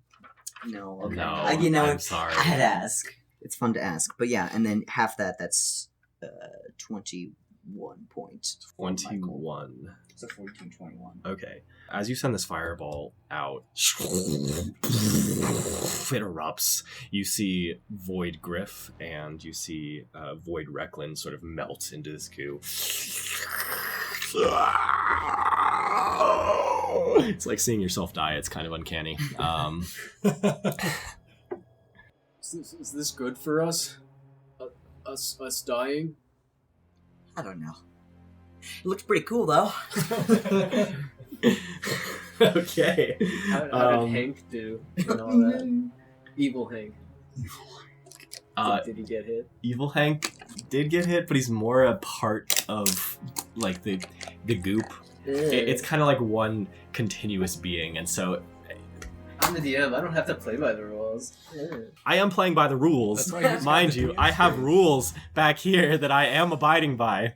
Yeah, I believe it. I mean, if you want, I could just switch all these enemies to be exact. No. I mean, yeah, like No, I'm good. no, right? No, you're right. Void Recklin is gonna cast Void Fireball on you guys. Doesn't Void Griff million remembers. damage. Yes. Alright, and now that I've killed us all, I'm gonna take my Yeah. Sorry, guys. Don't give him fireball technology. No worries.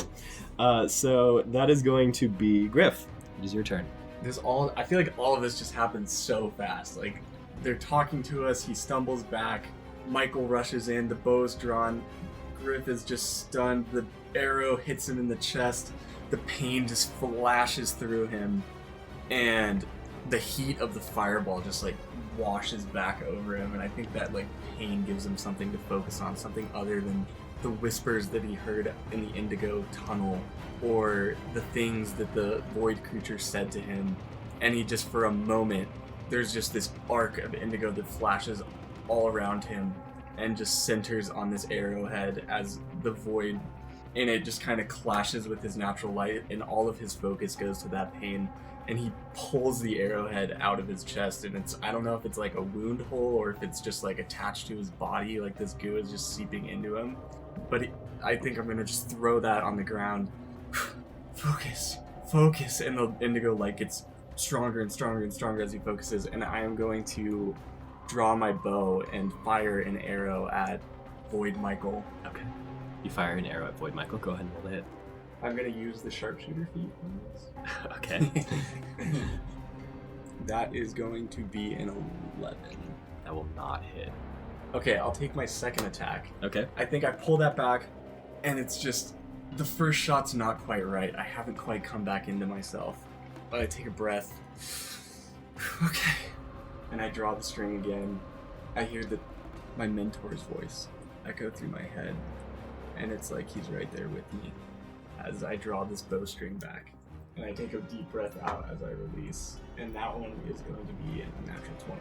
Okay, that'll hit. Go ahead and roll for your damage. Ooh. 21 damage, plus I'm going to use my Gathering Swarm for another 6 damage, so that's 27 damage.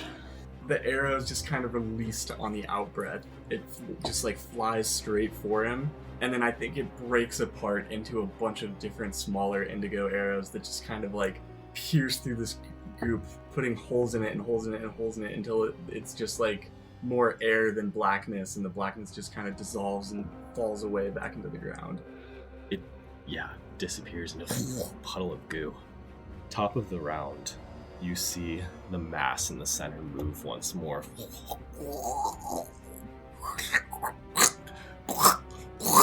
As 3 more figures appear from the center, this time more messed up, their facial features disfigured, their limbs growing limbs. They still look like you, but wrong. I'm re-rolling their initiative as a reward for killing the other ones. Oh, are they in a group, would you say? But we Are just they in a cluster? Fireball part 2, baby. Keep coming. real quick while we're doing this, you each have 7 temp HP. I didn't add my modifier. Nice. Not 3, This is some good 7. things to hear. I just need to roll near perfect 6s like I did last fireball. Just keep doing that.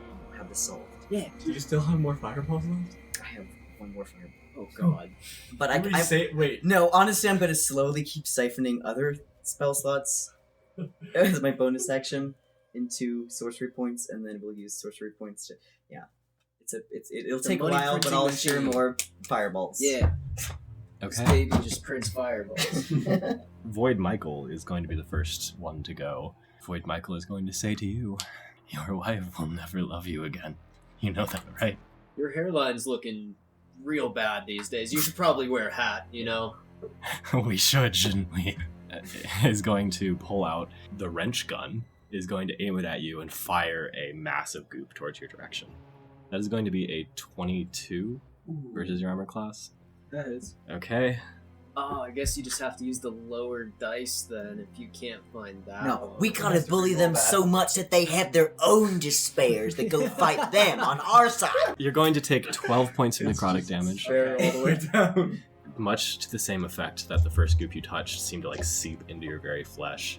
It seems to do the same. It hits you and it impacts you, and you feel it just merging into your body. You feel this overwhelming sense of despair.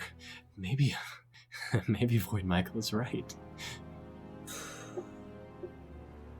Michael looks up at the void version of himself, goo just dripping off its face, and it looks less and less like Michael by the second as the goo just melts off of this thing. Michael's going to say, you know, you may know a lot about me, but I can take a lot, but I can still keep going. You know that too. And Michael is going to cast Thunder Wave at them. Be a con save for each creature in a 15-foot originated from me. So all that, but Michael steps forward first, hopefully out of range of his friends, and is going to cast Thunder Wave, which will require a con save from Michael and anyone else in the radius. So, First one coming out for Michael. What is your spell save DC? is it 15? 15. Void Michael is going to save. Void Griff is going to fail. Void Recklin is also going to fail. So the two that fail also get pushed 10 feet away from me. I'm sorry, do I add anything to the damage for that? It just is the roll. No. With Underwave, it's just the roll. So it's just the roll. 15 damage from it. 15 damage? Yeah. 15 damage and halved on people who saved. Mm-hmm. The ones that didn't save get pushed 10 feet back. And Michael, as he does this, I think he purposefully steps forward, reaches his arms up, and then slams his leg down in a very dramatic force. As this orange wave just like blasts out from him, knocking two of the three farther back than he was even standing to them. And he looks back up at Michael. I don't have to listen to you. So, that is going to be Recklin. No, they're still close enough for fireball, right? I didn't. No, well, I mean, I'm going to. It doesn't even. I don't care what these other bozos are up to. The only bozo I particularly care about this moment is whatever silly little Shadow Recklin is up to. So if other ones haven't been caught in the fireball, that's icing on the cake. But I want to emulate this SOB. But, is there a way to make fireball get more than one person? So you knocked him back 15 feet? 10. 10 feet. What is the range on fireball? It's a 20-foot radius. Okay, they're all still in the same range. You're good. Perfect. Well, let's hope I roll as hard as I do this next time, as I, using the last of my upper reserves I might ever get, considering it's not going to be coming back, and saying that self with his indigo eyes like that, trying to attack me, trying to ruin things like he always does. I wouldn't have made it this far if I didn't learn how to make peace with that reality. You don't solve this by pretending like that past self that did those messed up things wasn't real. That it wasn't you. It is you. You have the capacity to improve yourself. You are improved by the love given to you by others and the patience given to you by others. But that's always you. And you have to accept that was you and that is your reality. And you have to move on. And so, yeah, it's jarring. It's horrible to see this in reality, but I guess I gotta do what I'm used to now at this point. I just gotta cast Fireball. Can they make dex saves, please? Yes, absolutely. So, Void Griff is going to save. Void Recklin is going to fail. Okay. Yeah. Void Michael, what's your spell save DC? It is 15. 15 is going to fail. Okay. I did not nearly roll. I rolled like almost straight 6s last time. Thank you very much, Google. Not as good this time. That was really great last time. 25 for those who did not make it, and then 12 for those who did make it. Fire damage. So that's actually going to wipe out all of them once again. And then I would actually like to use my bonus action to take one of my first level spell slots and put this into sorcery points. Okay. I said it was my last fireball. I don't intend that to be true. What? Just give me 3 more rounds. With their own magic. So, off of Recklin's turn, Griff, you don't see any shadow figures in front of you. You can still use your turn to do something. Is that entity still somewhere back there? Yes. It is ever present. Ominous. Void. How about a detect magic? Sure. I'm gonna cast a detect magic and see if I can find it. It, as a concept, feels like it's everywhere. All around you and yet in one place at once. It's less of something that exists in one place and more of something that is. I hate to give you an answer like that. Can I see where the rest of them are reforming? If more will come? I will let you make a survival check for that. That's an 18.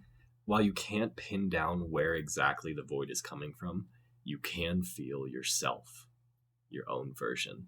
You get a ping, a feeling of scent of something.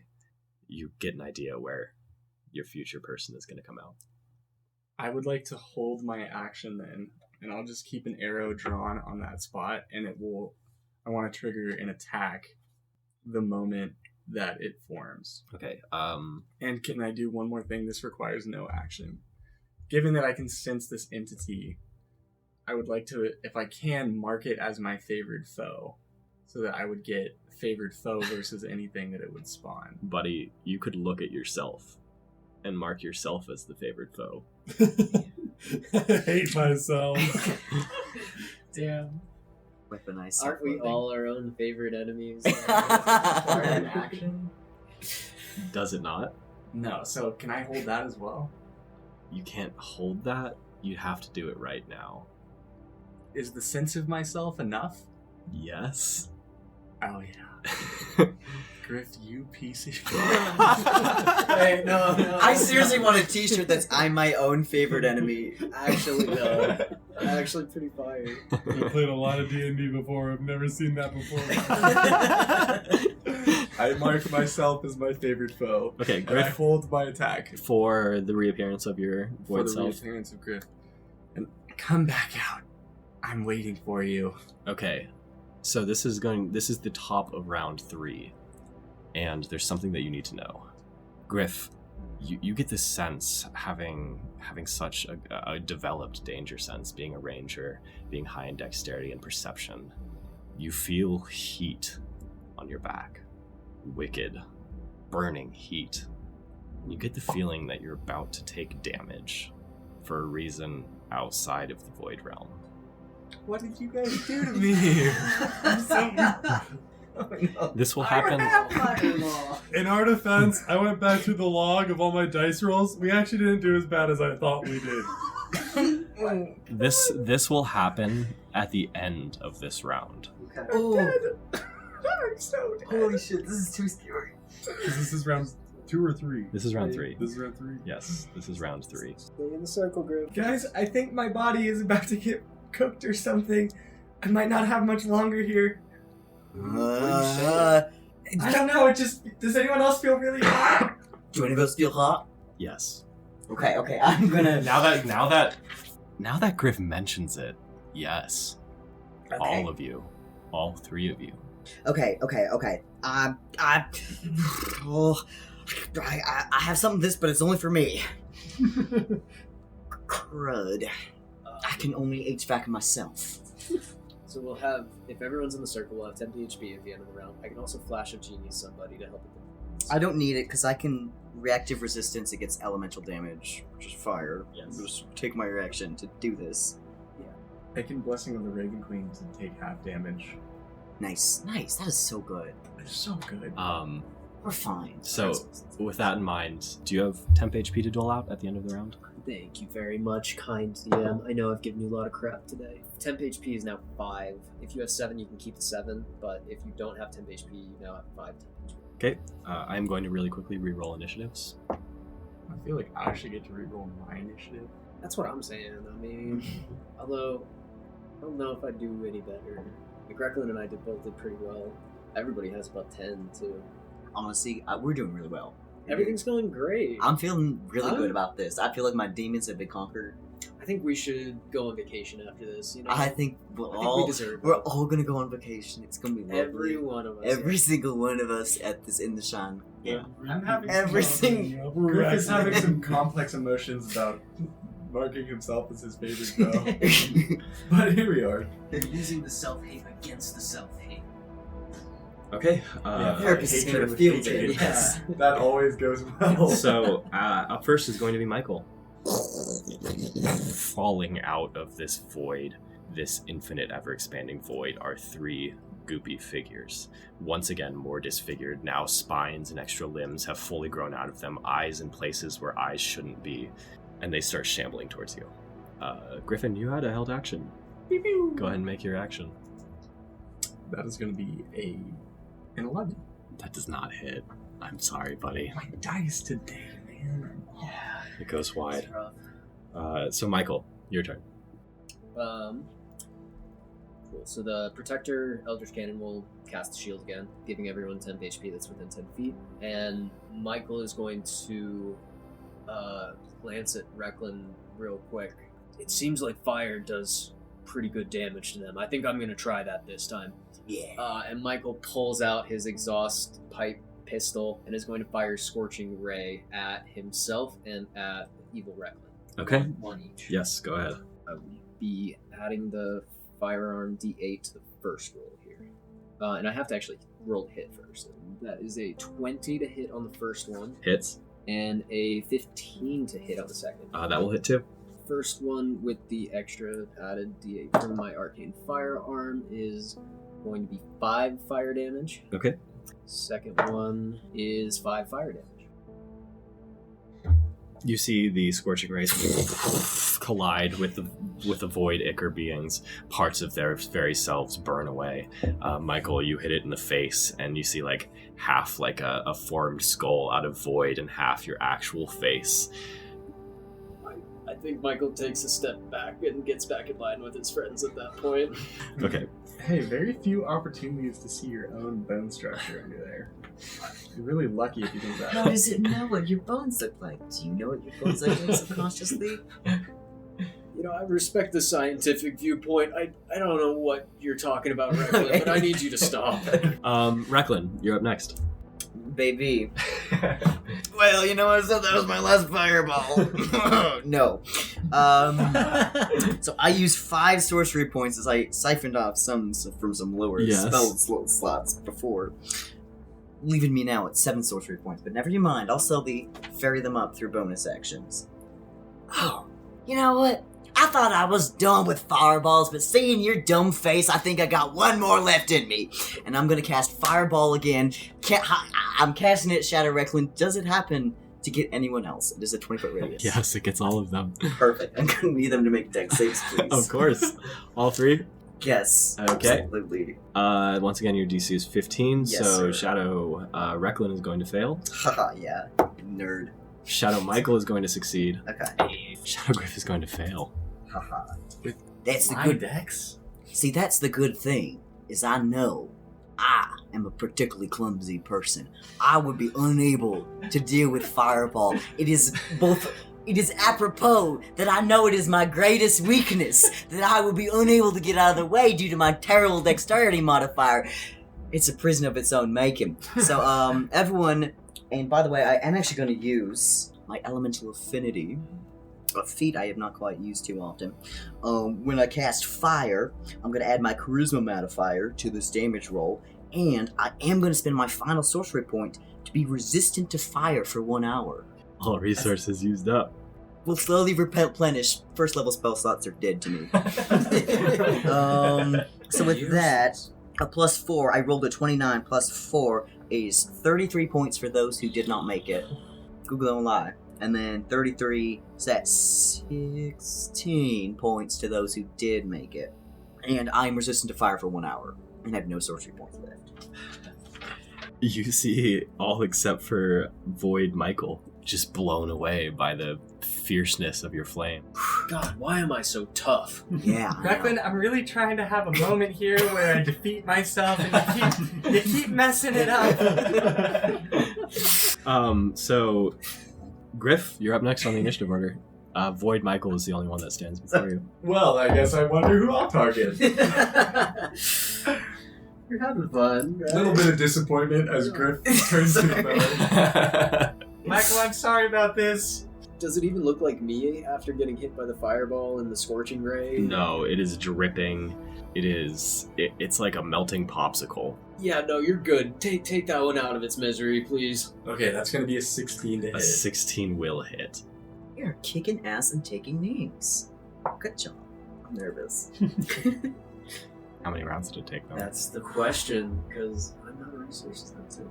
Yeah, I have been using a whole resources. That is going to be a big old 7 damage. 7 damage. Nice. That will be enough. Yes. Alright, and then now I am going to do 2 things. First, I'm going to cast Pass Without Trace. Wait, can I cast a spell? You can't If I- cast a wait, spell no. and attack at the same Yeah, time. right, Yeah, right, you'd have right. to make 2 attacks. My brain is moving so slow today. It's the fear. I'm gonna take a bonus action and just teleport upward 30 feet. If you do that, you'll lose the temp HP shield I'm about to give. You'll keep whatever you have. It's too late. I've got 7 big ones, and they're gonna have to do. So at the end of the round, this fire effect is going to take place. Just for the audience at home, how much HP do you guys currently have? Michael, with his temp HP, is sitting at 55 right now. 27. How am I doing so well? I got 56. Oh my god. So at What? the end of the round, you feel scorching and you feel burning, and your flesh seems to melt, seems to become even a part of the landscape around you. You're all going to take 22 points of fire damage. Fire damage. That damage went out and I was like, someone just died. Oh my god. I mean, Griff was close. Holy No, shit. I only take 11. You only take Blessing 11 of the 'cause you Raven have it. Queen. Wow. Yeah. Okay. That was my last one, though. I'm all out of those. That's okay. That's what we needed it for right Yeah. there. That's all good. Their expression seemed to indicate that this was the biggest threat. Oh, no, it's not. Round 4. 4 rounds, guys. 4 rounds? 4 rounds? This has got to be the last. It's one. gotta be the last one. And then, because you took him out with a big bomb. The big bomb move. Yeah. Big bomb move. Delilah and he's famous for their big bombs. Yeah. See if it was Recklin up there, I'd be like, okay. If it was Recklin, I just would have thrown 100 fireballs at the toymaker. We would have been done in 1 round. You just keep saying, they're in a cluster, and I just keep saying, well, fireball's empirically the best choice. PK fire. PK fire. Yeah, Recklin's not fun to play Smash with. He's got 2 buttons. He's hype all the time about it too. It's like, I'm the best. I am the best Smash player. No one can come at. I mean, I sit in the corner and I just spam it. No one comes for me. I'm amazing at Smash. You know, I think about that meme with the Top Gear England where he's like, and this car is good, but this one, and it's just Recklin with the ice damage. Yeah. This car is good, but this one I like. I've done ice damage twice in the campaign This out of obligation. Brilliant. Yeah. So, round 4, just to give you guys an idea, all of their stats have been increased. The damage on hit has been increased. And they are monstrous now. They are towering over you like giants, double your size, double even your size, Recklin, of just a mass of body parts. You're not even sure if they're really you anymore. They're moving around like giant slugs, leaving a trail of smooth ichor behind them. So first on the initiative order is going to be Void Recklin. I'm kind of glad I got out of the cluster. This attack is coming against you, Recklin. Okay, it's an attack. Good. This is going to be a 14 versus your armor class. Okay. Meets it, beats it. Well, coins of fate. Coins of fate. Coins of fate. Coins of Coins of fate. Coins of fate. All right. Coin of fate to determine whether or not Recklin gets hit by a potentially devastating smash from this. Okay, I can't. I'm too scared. I'm going to use my reaction to cast shield. Okay. All right, never Reaction to mind. cast No shield. Coins of fate. Coins of fate go away. Coins of fate go away. This is not a 50-50, Tom. This is not a time to play around. I'm too scared. I'm so sorry I made you first level spell slot. Second attack is going to come against you. Okay. You already have shield. I already got shield. That is going to be an 18 versus armor class this time. Not enough. Not enough. Not enough because Okay. Worse Shield right comes there. up. What does this shield look like? This one bastion of shine that pierces through these horrible attacks, these slamming attacks of flesh and limbs that lash and whip. Recklin pulls out, and it's an inexplicable sight in this ichor, in this just horrible monstrosity. He pulls out his dopey-looking little mirror cape, and there's something kind of almost comical about him pulling out this silly-looking mirror cape and just like in front of this huge monster, as if he could matador this amalgamation of his self-hatred using a little mirror cape, and just looks him straight in the eye and just, yeah, I'm gonna matador this. Just kind of, yeah, man, and just sort of fool him using the reflection of the mirror cape and just, yeah, I got your number. I wasn't expecting that to work, but yeah. I'm the Shine Brigade, huh? That's what we do. That's how we do it, you dang monster. Did Recklin just show his reflection? I showed my reflection, and he fell for it. It doesn't even look like Recklin anymore. I feel like it should be able to figure. This is really weird, y'all. I don't know. Up Does that mean next. Recklin's just that dumb, or is this thing dumber than Recklin? Yes. Ah! Up next is going to be Void Michael, who is going to shamble towards you, Michael. First attack coming against you is going to be a 24. That's a hit. Okay, second attack is going to come against you. That is going to be a 14. Ties. Ties. Okay, we'll leave the coins of fate flip for later. See if it really matters. I don't like Mars. You take 16 points of void damage, Ooh. which brings you down to 17. 17. Michael, on the verge of despair, faced with this horrible version of yourself, what is your call? Tails. Would you like to flip it? Yep. Tails with a flip. Going up. Come on. It was heads. No! No. Oh no! Oh, buddy. Why do they look so upset? Why did they? Is there what, more damage? what did they know? I don't. It's uncomfortable habit. I don't like this reaction. 17 HP. The damage being 46 plus 4. Oh, That's pretty close to average. That's got a chance. How about I roll this in front of everybody? Yeah. D6s? Yeah. I'm collecting D6s. Oh. here you go. And Take my lunch money. Okay. 46s. Okay, good. 46 plus God. 4. The roll coming out. Oh no. Oh no, no, Evil. no, Xander. 23 points of damage. Oh No, no, no, no, Oh, no. that's not good. I'm Oh down. no, oh no. You see this being of pure void merge with Michael Brown.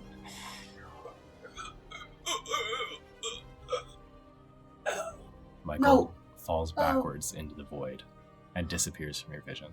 Michael. No, Michael, what? No, Michael, you said you didn't listen to that idiot. Michael, you're better than that. Michael, no. You.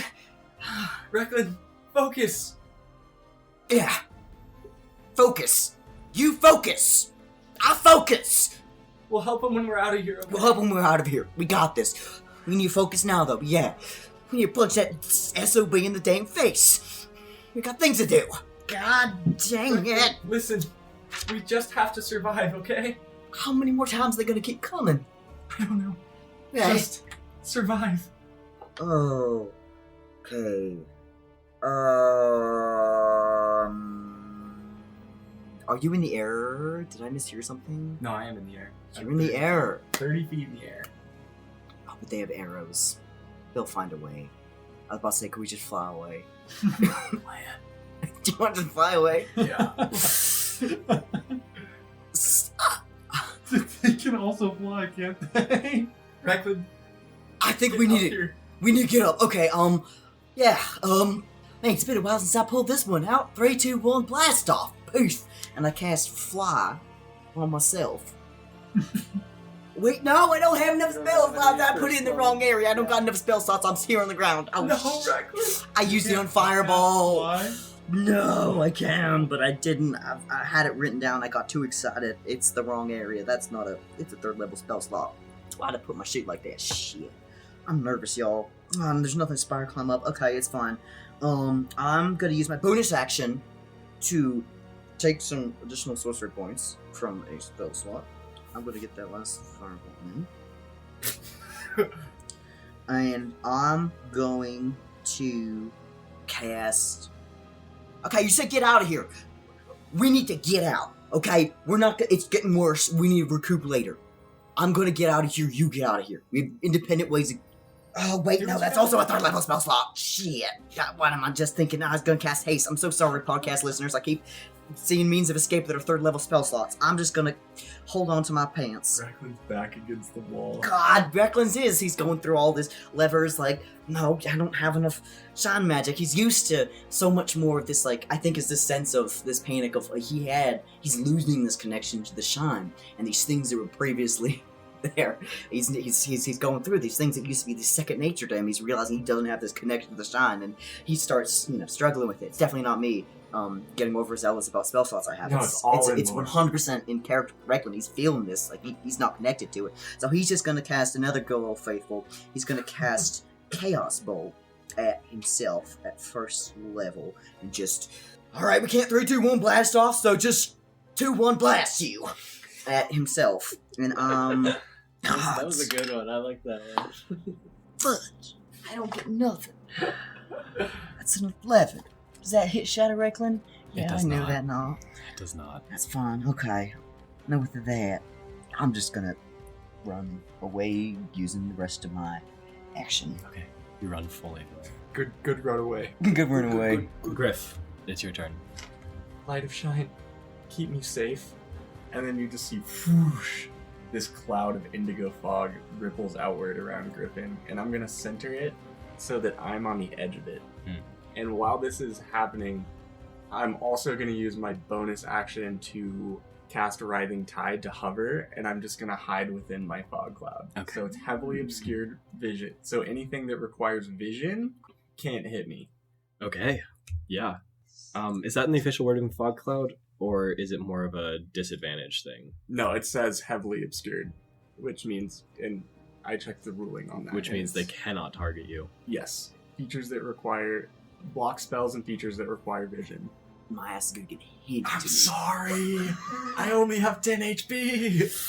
So actually, the way that the mechanics of these creatures work, the last one on the initiative order is Void Griff, who is going to wildly shoot into the cloud to try to hit you. It's pretty big. It's very large, which is why I'm going to roll a D100. I think that I'm going to put this at... It's really, really unlikely that this hits you. Like, very unlikely. And so I'm even going to say it's a 1% chance that just randomly firing arrows through this cloud even comes close to you. Surely we're not that unlucky, right, guys? No, you're fine. Shut up. Shut up right now. It's fine. Stop it. So I guess if I roll... I think the way it works, I can roll 0 through 99? Can I pick the number? Yeah, you get to, it can be 0 or 100. You get to pick what all zeros represents. Okay, so I'm going to make all zeros 100. So it's 1 through 100 then. You get to choose the number if you'd like. 51. Feels good. Okay. Just over half. 10's place going first. That's a 5. Oh no! Holy shit. That's an 8. Oh my god. Oh my god. You're 1/100 chance to get 1 in 10 chance. Suddenly my odds got a lot to get you guys. It is making 2 shots, so the next one, 10's place, is a 4, so it doesn't hit. Wow, it's kind of scary, y'all. Kind of scary. Oh my god. Goodness. I just didn't make it 2 more bonus action rounds and we're making 5. Then you guys feel this pull. You feel this pull on you. This something, this lantern that exists at the end of a very long and dark tunnel. This light, this shine, this something where there was once nothing, where there was no hope. Now, a beacon in the distance. Oh my god. Yes. This is our last round. Oh my goodness. You feel yourselves pulled out of this shadow realm, towards the light, flying through like little beads of thin strands that happen when you're traveling very fast. The world clarifies in front of you. Recklin? Can I say what's happening? Yes. Michael! Delilah is beating the absolute shit out of the toy maker with an iPad.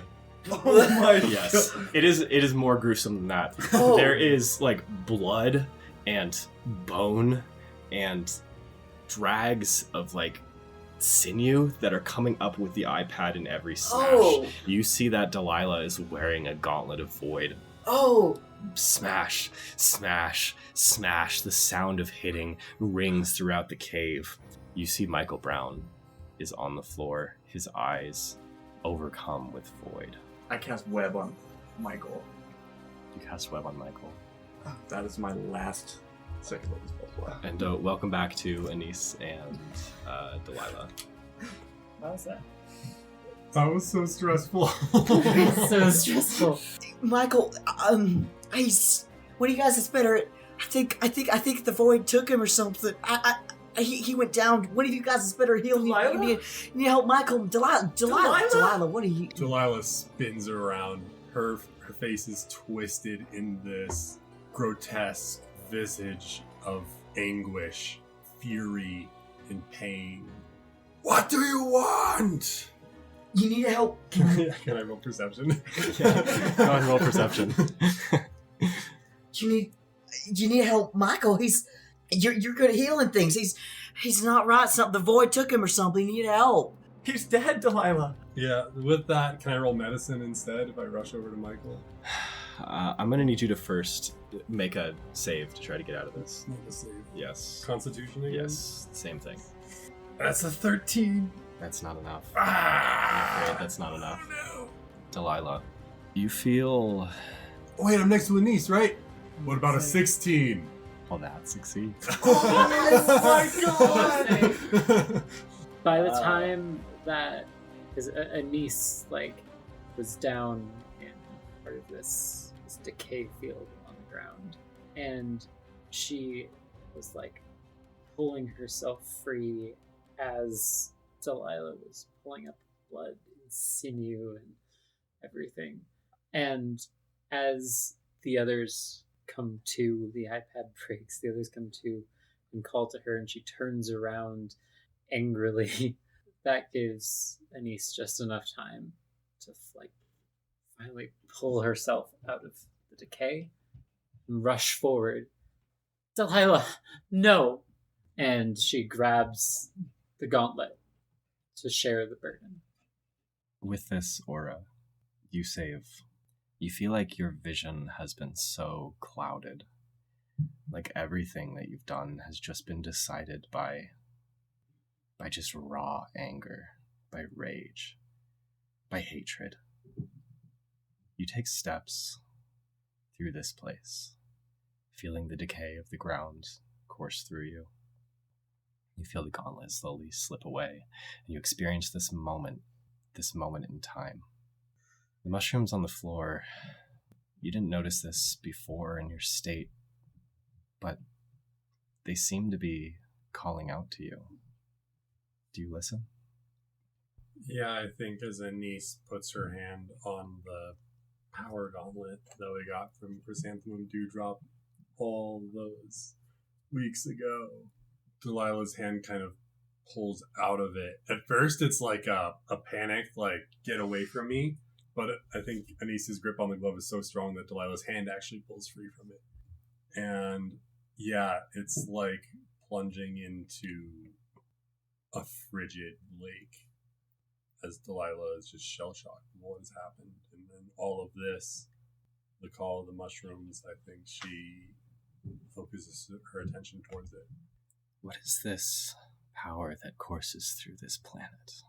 You've heard gloom talked about so much on Daffodil as the enemy, as a thing to be scorned, as the conduit of power for void.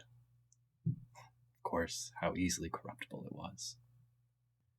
But you know this feeling, this feeling of the mushrooms, the feeling of this world, of the power that courses through its very veins.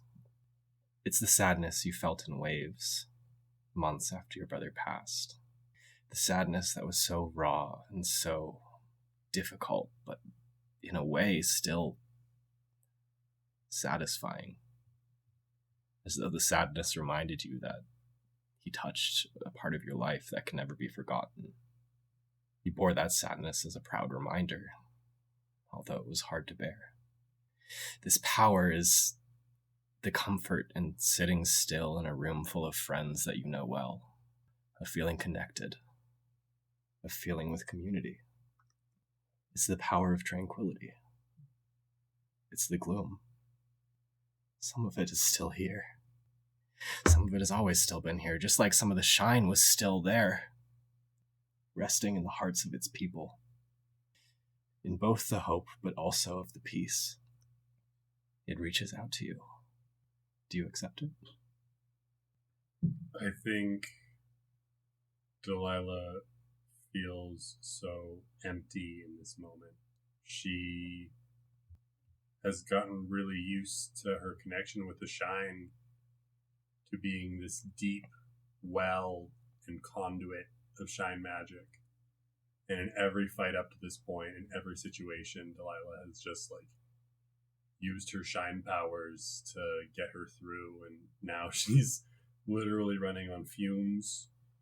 And after that void energy that she used to assume so closely with gloom, but now having firsthand felt the void energy, she sees it so different from what she's feeling right now. I think she's just like an empty cup. She's wide open, and she does accept the gloom into herself. As Delilah takes steps through the decay, you guys see a different sort of transformation happen on her.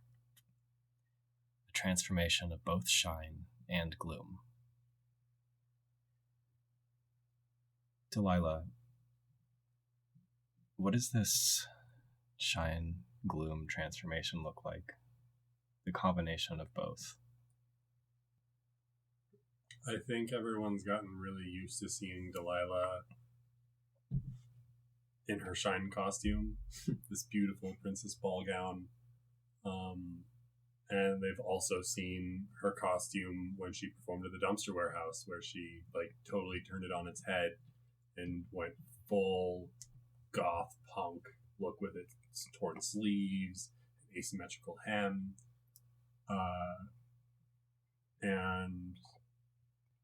but there's still like a childish princess element to it. It felt young, it felt immature, and I think now we see something royal. We see something like a queen would wear, whereas the other ball gown is big and poofy and extra, straight out of Cinderella. You know, this is subdued. It's wearable day to day. It doesn't hinder her hooves, finally. It is, in contrast to the very bright blue, like baby blue, sky blues, and bright yellows of her shine costume, and the just complete black of her rock costume. It's got dark blues, it's got dark yellows. Yeah, that's a very long-winded sort of explanation of Delilah looking like a motherfucking queen. You all see Delilah, step by step through this cave, slowly transform with glittering light into this wearable dress that she described. Delilah, you feel depths of emotions, of sadness, of disappointment, but also of peace, as hot tears begin to run down your cheeks. You see Michael Brown before you. You can sense the void pulsating from him. What would you like to do? I'm still kind of restricted to my active spell slots, right? Delilah, filled with the power of the gloom, the power of peace, of Cerulean, you are healed to full. You regain all of your spell slots.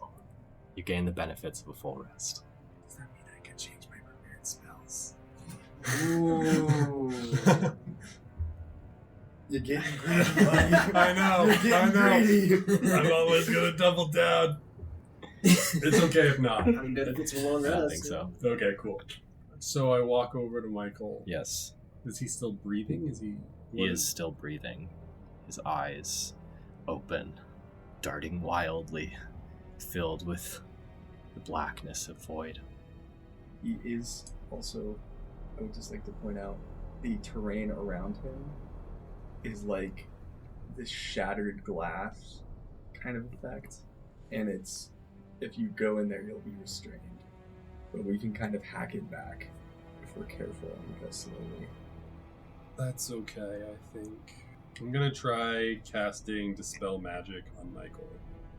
Dispel Magic will get rid of the spell that Griff cast, but it will not do anything to the void that is currently corrupting him.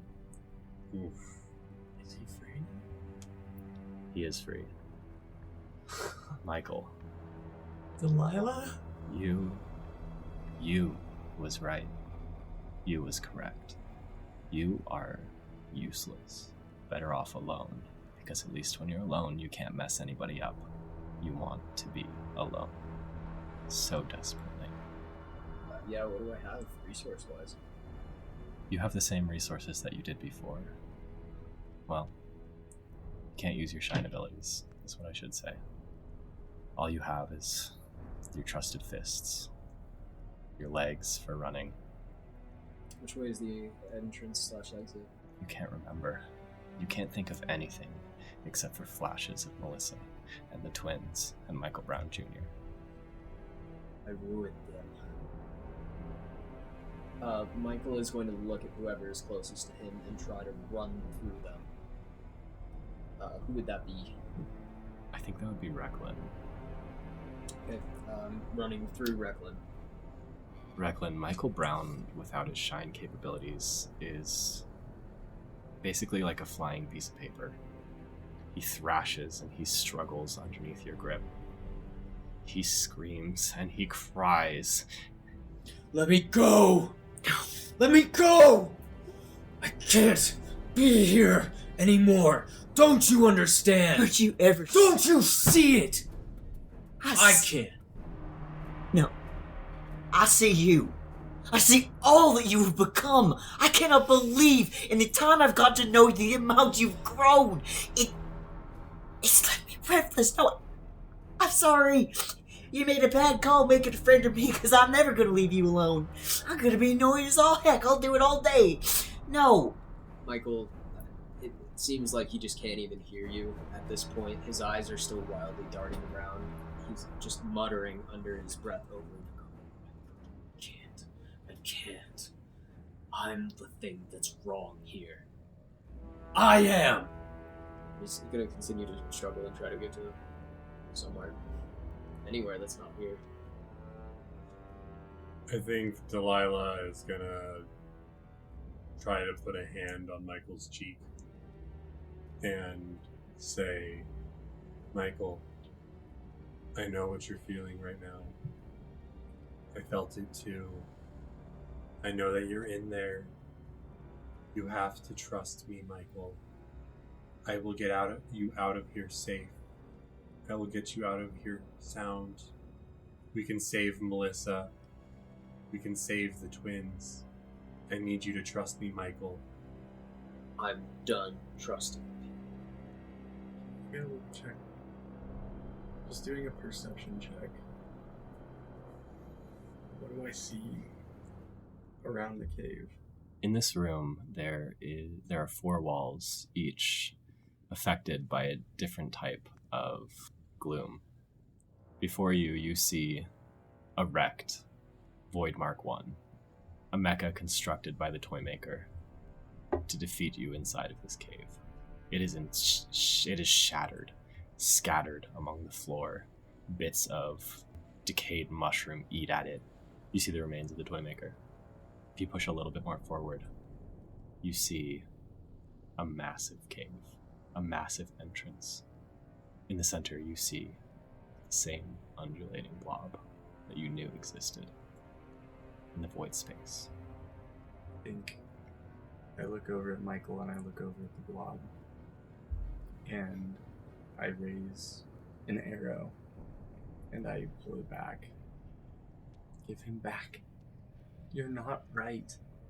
You don't know what we've gone through to get here. And you're not going to take him from us now. And I'll shoot an arrow at the blob. It shoots, traveling a long distance, sinks in, consumed by it. I think Grief just lets out a yell of just frustration. Give him back! Seeing that, I think Delilah's going to try hurling a guiding bolt into the blob for good measure. You throw as much as you want in. It just consumes. And I should tell you that it is this central thing is massive. It's huge. This is the same room where all of the central gloom capacitors coalesce into the same place. It is wide, it is tall, it's circular, it's latticed with these crystals coming from every side. To really hit it, you'd have to get close. I'm gonna look to Triple P. Is there nothing we can do for Michael? What did we... When we tried to save Richard, what did we do? Niece, you poured your light into him, right? Hearing her name, Anise looks up from the far side of the room now. She's been where Delilah stood after helping pull the gauntlet off her. Anise has just been looking down on the emaciated corpse of the Toymaker, transfixed by something that the Shine Brigade has done. She gets pulled out and turns. Excuse me, what? How did you save Richard? How did you pull him back from the void? Niece, it's Michael. And at this point, seeing Michael held by Reckwood, Anise shakes her head and comes to and rushes across the room surprisingly fast with the effects of haste still on her. And she comes around to the side of Franklin. Exit. Michael? Michael, are you there? Michael just hisses back at you. Boy took him. You did it before you have to help it. You did this with Richard last time. I'm not as good about healing things. I can't fix this. He looks at her and looks back to Michael. Michael, come back to us. And she reaches out a hand toward his shoulder. As she does, her armor around the hand being outstretched starts to just dissipate into its component light. The lines along her armor that have been shining bright green, they flush dimmer now. All along, the brightness kind of goes all from her body into this one arm, into this one movement. She lays a hand on Michael's shoulder and pours the remainder of her shine into him with a lay on hands. I would like you to make a shine check. Can I cast guidance on that? You can. I'm there, am I? I'm holding Michael. If you would like to... I would like to help in this effort, making that I can't fix, but maybe I help fix. I think Griff would definitely like to be there. Just kind of walk up. And I think he just puts another cloud of indigo fog around us. Let it be the light just surround us and be of some kind of comfort. Puts a hand on Anis's shoulder. Alright.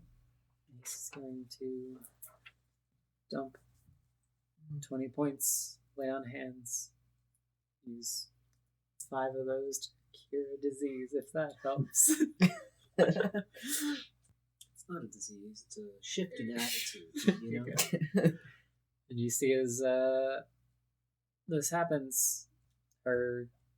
Alright. Sorry, Triple P is going to shine his horn and place a hoof on Michael Brown.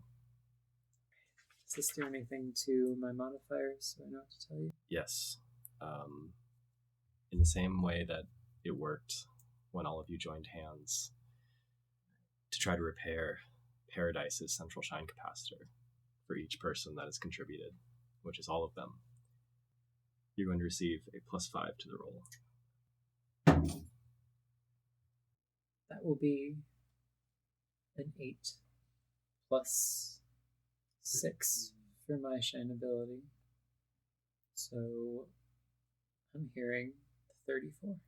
I'm sorry, the DC was 35. Oh my god. What about the guidance? I'm just kidding. Was there guidance? But then you got the Yeah, I mean, +5. +5 is better than a guidance could Yeah, be, so that's why I super wasn't fair. going to say anything, but then it was off by 1. Michael, if you're in there, we need your help. Please fight. We just need a little more. And can I roll a charisma check to see if I can get through to like the sliver of Michael left inside to see if he can just give a little nudge? Go ahead and try. Can I cast guidance on that? Sure. What if I gave him the help out? That's what we're trying to do here. So I will say that there is one more opportunity for you to bring Michael Brown back. Destroy that big thing of ichor. Go. Throw a bunch more fireballs in it. Throw everything we have in it. Destroy all of it. That SOB has reduced him to his failures. No person is the sum of their failures. That is not what defines us. How dare it debase him like that? How dare it devalue him like that? No.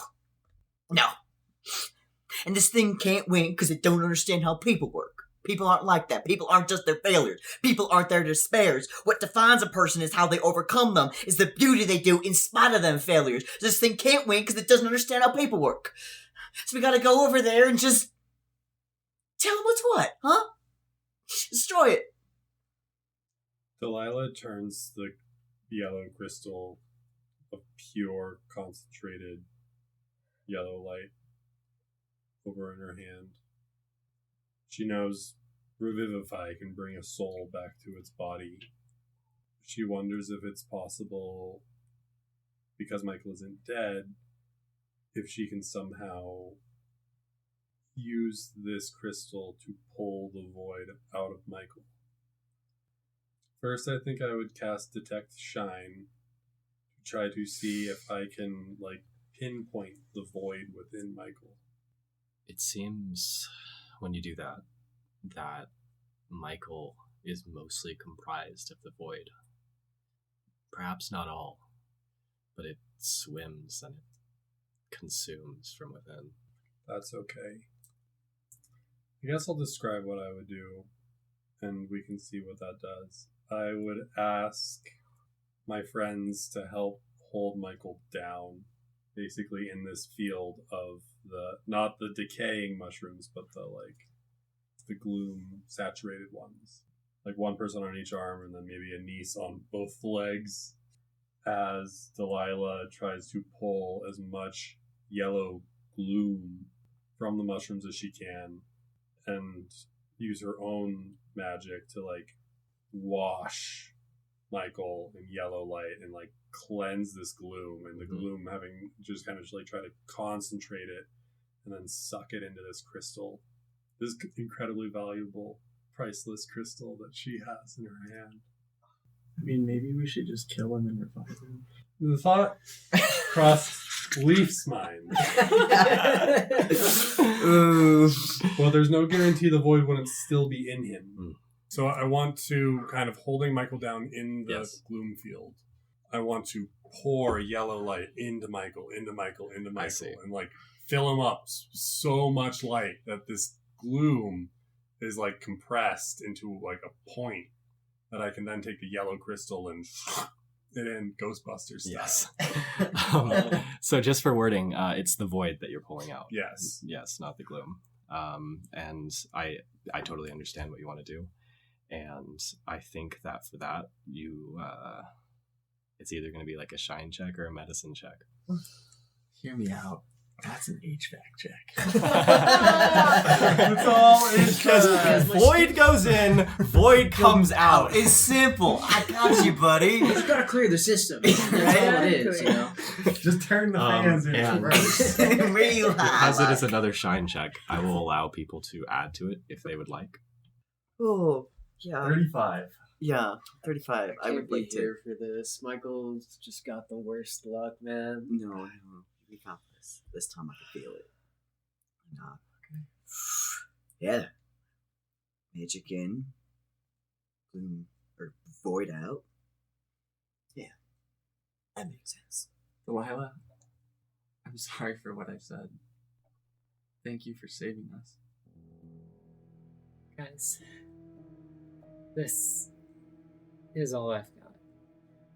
See, Anissa's armor just kind of dissipate. She puts the last of what she has. You see,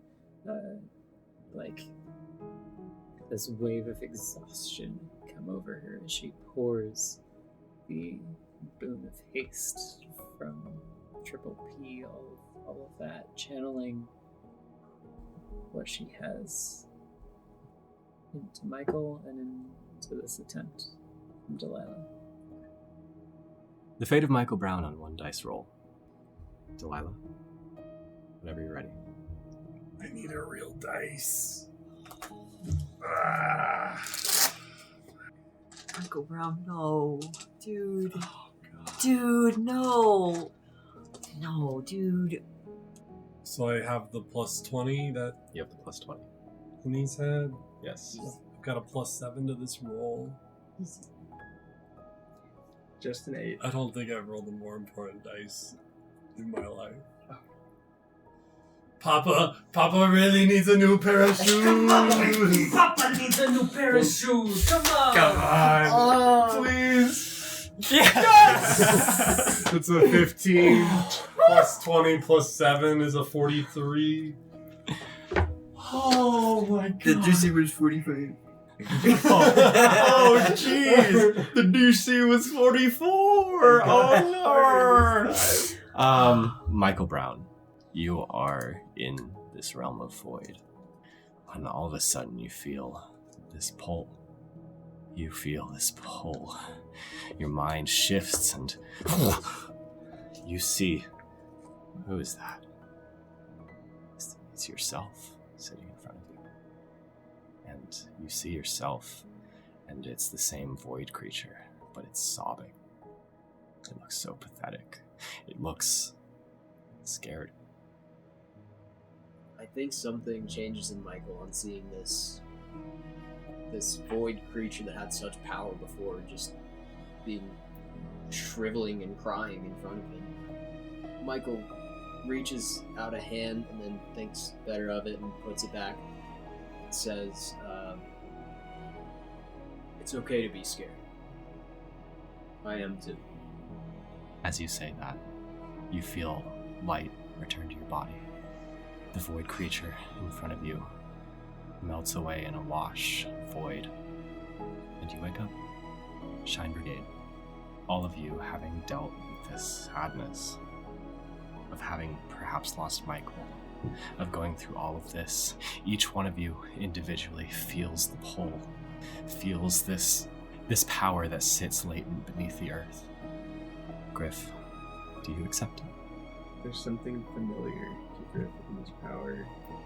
Something in Jason Ivy's eyes and in his father's tones of voice and the way that he spoke to him. And maybe something deeper, maybe some vague memory he has of his mother holding him and what it was like to be on Cerulean.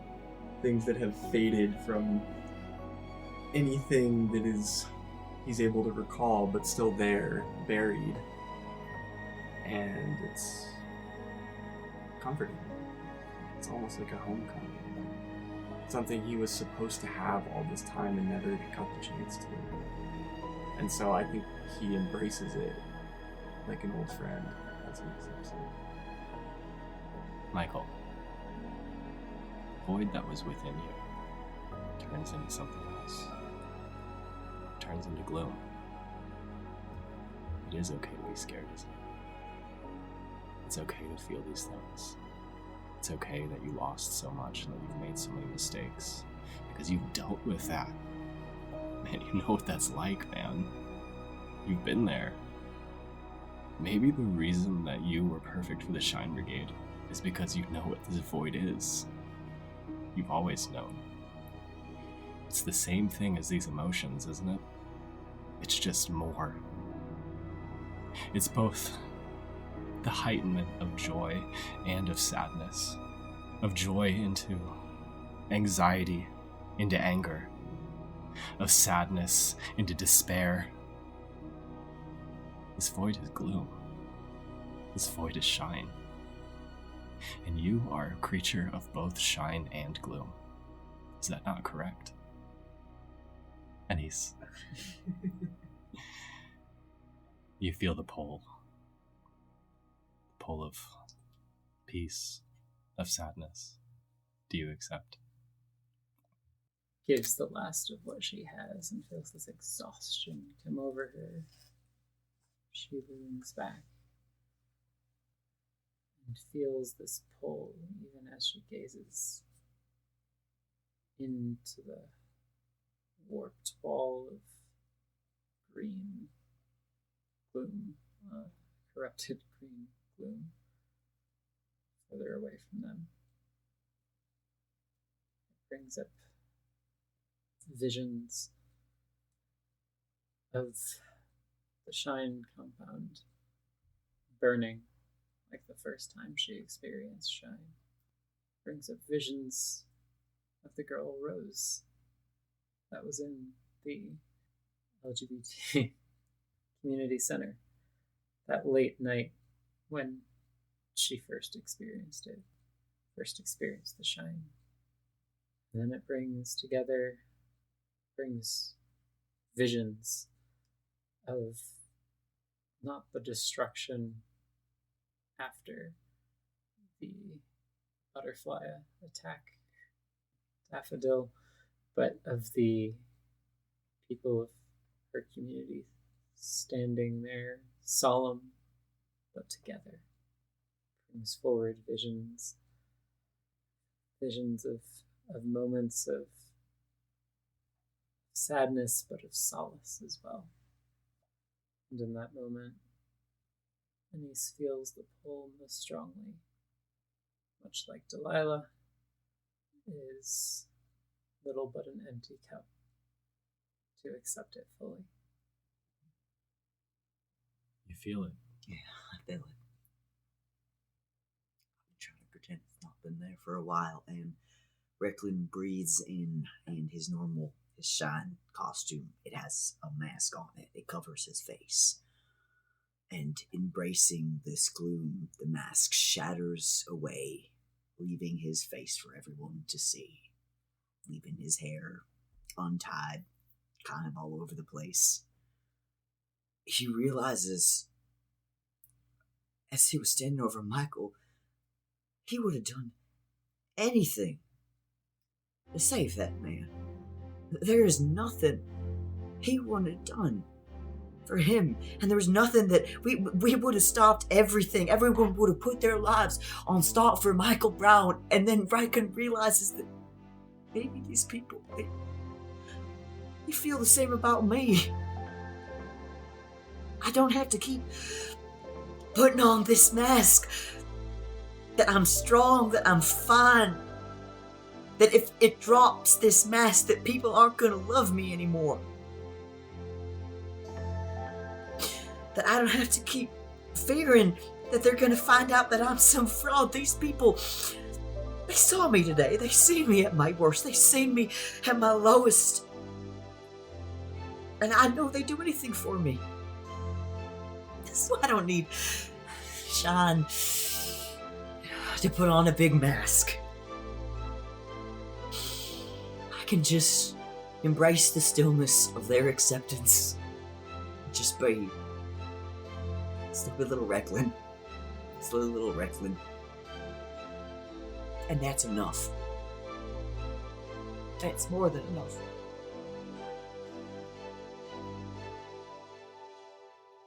You, people of the world, damaged, bruised, beaten, still kicking. Champions of joy and of sorrow, of excitement and peace. You are the shine and you are the gloom. You are the brigade. And you're gonna save these worlds. All of you take a step towards the center chamber. You see the undulating mass of void energy. And for the first time, maybe, you feel like you might stand a chance. That's where we're going to end today's session. Delilah stands over the bloody, beaten body of the Toymaker. Her friends are plunged in darkness. Darkness begins to cloud her mind, obscuring her vision. Delilah reaches for the void gauntlet in an attempt to remove it. Her mind begins to race. The Toymaker is responsible for all this. All the void tech on Daffodil. The tech that corrupted the Shine capacitors. The destruction of the Shine compound. Jill's death. Daffodil's slow drift away into the void. With each thought, a tendril of inky darkness wraps itself around her mind, and Delilah's vision goes black. It was a few weeks after Delilah's 7th birthday when she was suddenly awoken in the middle of the night by her mother. The memory is hazy, but she remembers her parents frantically hurrying her to leave. Her father with a phone to his ear while her mother barrages him with question after question. She wasn't even looking at Delilah. She tried to get Delilah's shoes on. They piled into the car, and Delilah had never seen her dad drive so fast. Hazy memories of downtown landmarks whirling past the window. She remembers a dashboard clock saying 2:32 a.m. Pulling into the porte cochere outside of Sunflower General Hospital. Delilah's mom urgently pulling Delilah out of her booster seat while a security guard argued with her dad that he couldn't park here. Delilah's father telling the guard that he can tow the car for all he cares. Both her parents rushing into the hospital with Delilah slung over her mom's shoulder. Hazy, foggy words said to the front desk attendant, and Delilah's vision fades as exhaustion overtakes her. Waking up in an uncomfortable hospital chair in the waiting area of the hospital basement. Her parents are nowhere to be found.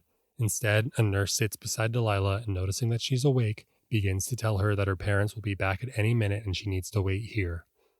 Delilah won't listen. This isn't right. She stands up from the chair and begins to go searching for her parents. The nurse rises behind her and lets Delilah walk a few paces before gently grabbing her arm. Delilah shouting, screaming to take her to her mom and dad, and suddenly, from a set of double doors behind the nurse, emerged Delilah's parents, her mom sobbing uncontrollably into the arms of her father, who is himself doing everything he can to hold back tears and failing.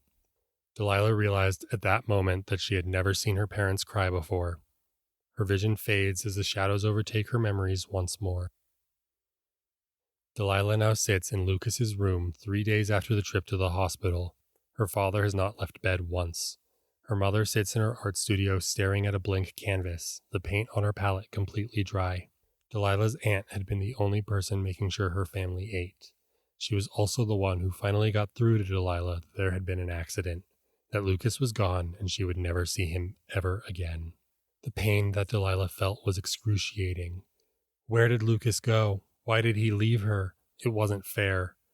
Lucas's base sat in the corner of the room, leaning on the wall. On her 7th birthday, Lucas had taken her out, just the two of them, to the beach, and he played a birthday song that he had wrote just for her on that very base. Many years later, as she stood on the alien ground of Cerulean, Delilah wished she could give anything to remember how that song went.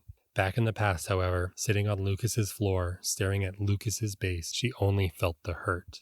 Delilah rose and stumbled over to the base. Her small hand reached and wrapped around the neck of the instrument.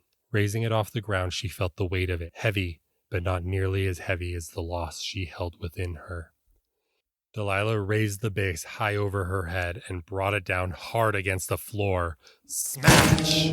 She raised the base again. Smash! Tears streamed down her face as the instrument let out a pained twang. Smash! Smash! Smash! The bass lay in pieces on the floor. Wasted and beyond repair, it wasn't nearly as broken as Delilah felt inside. The shadows clouded her mind once more, and Delilah realized she was standing back in the cavern outside the gloom core. Griff and Recklin calling her name. Delilah turned and saw Michael Brown collapsed in an eternal void and distant. So distant. Lucas was gone from her. She wouldn't let Michael go too.